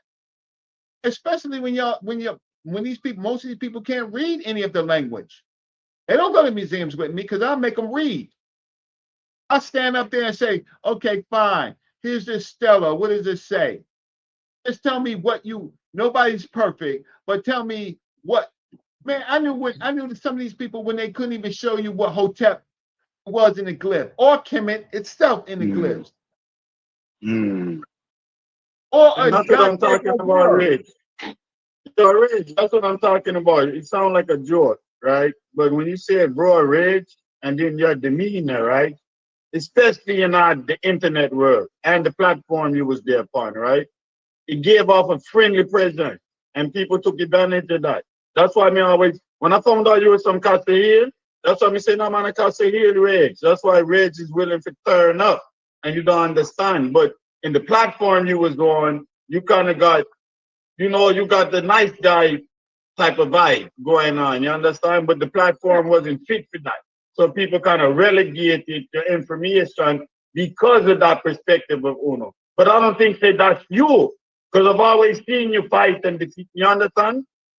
Well, I appreciate that, but you know, sometimes you get older, right? And I've gotten older over the years, right? So, but I tell you, if it's bullshit, I tell you, intellectually dress you down. Like like what's all this teaching of all of this stuff, and you can't put it in your practical lives, and you need a goddamn costume. Like, like, like who you fooling? Because I Amongst got all that. the bullshit, Say amongst what? all the bullshit, I would amongst all the bullshit to give Brother Reggie some further props. I would let I would let my brother listen to. I mean, I would let my sons listen to Brother Reggie. I don't. You know what I'm saying? Like you know, I have 4 sons, so I would I would steer them towards uh, more of the reality than and that's why I was saying I appreciate Brother Reggie because he's I had to. appreciate you. And if Yeah, you're ever in yeah. New York, And I don't just say it. I've donated. Like I got you. You own my cash app, brother. well, Reggie's I like so. appreciate, but if Yeah, you're yeah, ever yeah, in yeah. New York and you're ever with any of your sons or all of them, right? Let's go to the museum, right? While I have the time, while I have the time, I take families Right. and I take people to the museums and I show them. But I not only show them Egyptian, ancient Egyptian culture, I show them West African culture, and sometimes, very rarely, sometimes I show them Oriental culture, right? I'm not the type of person who people. I'm not in no cult. I'm not in no cult, and and I'm not accountable. I'm accountable to myself and my people. I'm not accountable to any particular person, right? It may be in the past, maybe in the past. Dr. Jeffries, Dr. Leonard Jeffries was my elder, my mentor, and I would listen more to what he has to say, and then Dr. John Henry Clark and Dr. Ben, right? Outside of that, uh, I argue with people who you don't think I argue with, right? I'm not trying to hear that, especially when I know you can't read the culture. You ain't got no publications, right? I'm not arguing. You know, just stay in your lane. And the best thing you can do is just avoid me and don't put me on a panel with yourself because then it would be competition. I'm not Well, listening as to. a fellow academic, one thing I can respect about Reggie is that despite all the trolling and the clowning and all of them some there, is if you whether you agree with Reggie or not, you have to defeat them academic. You have to be sound academically and go into the act because he's gonna present that. So if he's talking about the law, you gotta go into your concept of criminal procedure or civil procedure to understand because he's gonna talk from that perspective. So I really love that you add that to the conversation because I'm that way, but I get misinterpreted the same way Uno do. So I appreciate that about you because you do have to come academic. I We are deal appreciate. with race. I appreciate. I know law. I don't like law. I really hate law because I see what law does. But if you look me up, my name is Reginald A. Mabry, Mabry. You can go to Google Scholar and look up my name, Reginald A. Mabry. You will find in federal law on a case, there's 141 citations to a case that I did, right? You can find that out. October 1st, 2025, just last week, I helped a person I was working with. I helped him defeat summary judgment, right? Just last week, right? He defeated summary judgment against his defamation case. I love defamation cases, right? So I'm waiting for some of these knuckleheads to defame me, right? So I can drag them into a New York court. But they won't do it. They're smart enough not to do it. But maybe some person don't believe in U.S. law, right? They don't believe in the law. Okay, I'll still drag you in a car and take your house and your car. I'll take your wife's car. So they know better. That's why they just talk to me. They talk about me in the little innuendos. Call me out. Call me out and say something about me that I can that's defamatory, right? Say, but they won't. You know what they're gonna do? They're gonna avoid me and they're gonna avoid the topic because it's best for them to do that when it comes to history and culture. And in my Black City plan, well, I wrote a plan, made it for free, right? It's out there, right? It's workable. It's better than all these other people selling you books. I did it for free, right? And I had the background to do it. So when I come on this show, because you have a diverse group of people, and it's entertaining at times. People talking about grandmas and stuff like that, right? It's entertainment. So I'd rather sometimes do this than do a whole show. But maybe I'll do a show tonight. No, what I'm trying to explain, Rich, and I want people this to come across, you understand, is that even if people disagree with you, it's from academic. You understand? We can troll you and do all of that. That's part of the internet. We understand that, right? But if we have you make a point, right? You have to go academic to deal with the point. It's not no pseudo point. You understand me? I say, and I appreciate of that because it forces people to really use the reasoning. You understand? Then we can get back to the trolling and all of them joke things. You understand? Right. But still around certain things you make, whether I agree or not, I still have to come at it academically or historically or with some type of factual information. You understand? Because as much as you was part of that pseudo world, you avoid. I don't think it come from a pseudo perspective. Hell no. No. And so when I hear stupid stuff like the Tom who is a white man, stupid. You're stupid. You can't back that up or the Hyksos or the proto Hebrews. But I hear all this stuff all the time. Hyksos are the proto Hebrews, right? I even think Yara did a good job. Hyksos is a title, right? Foreign rulers. It's not one group of people. You're stupid, right? Or evolution. How can I say evolution is not a theory? Stupid. Like, okay, what school But did you I thought you graduate? said that the Sashu was in Egypt and they were the proto Hebrews. I thought I heard you say that. What's up, Rich? The Yahweh, the Shashu, right? I mean, I might have misheard you. I might be like, No, the Yahweh I might be doing Shashu, something.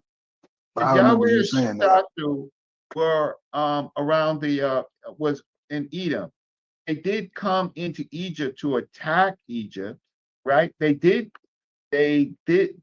worship Yahweh, right? Or a proto, but they were not the Hyksos. Okay. So I would tell you that there's nothing in the ancient Egyptian culture where a group of people worship El or Yahweh. And so if they didn't worship El or Yahweh, right? They worship Baal, they worship Anas, they worship Astarte. So if they didn't worship El or Yahweh, then that defeats the whole Exodus story because Moses did not worship El or Yahweh, right? His people did not worship El or Yahweh. Maybe he might have, when he went to Midian, he might have began to worship Yahweh, but I don't believe he was a character anyway. I don't think he was real. But the fact of the matter is, if El and Yahweh is not worshipped in Egypt, so how do you get an Exodus? I got you. So And you, he that's you're what was I'm basically talking saying that about. those people would have never been, they would never been captured or held they captive. never worship El or Yahweh. So they were not, though. It's a story. It's a story told over and over again until it was written. No one, you can't show me Moses, even though they talk about Judah and they talk about Israel. Well, guess what? Ain't none of those groups of people mentioning Moses. Where's Moses? When is Moses first mentioned? He's ahead of the Exodus, right? How come he's not known until the 4th century BC? Look it up. So they didn't even know Moses to the 4th century BC? So they can miss y'all can miss me with that when it comes to history. That's simple. No Moses, no El, no Yahweh. Hey, you're not gonna talk to me about, right? You're not gonna talk about, and then misappropriating terms, things like the Talmud, the Tenahu people. We have writings. They're not white. They're not the white man. They're not necessarily even light skinned. Why? Because we have the Nuriwa study. It says most North Africans were dark to brown. So how are you going to run around telling people that these are the Talmud?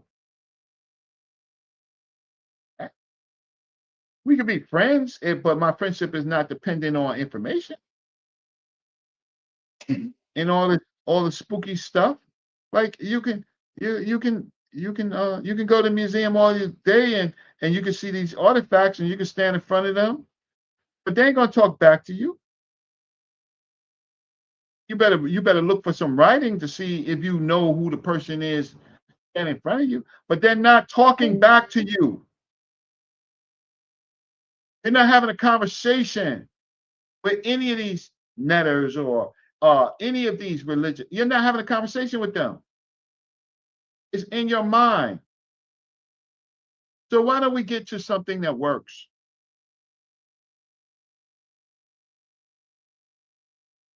But I teach this subject because I think this subject is valuable to show that there's civilizations before the Europeans. Europeans learned from.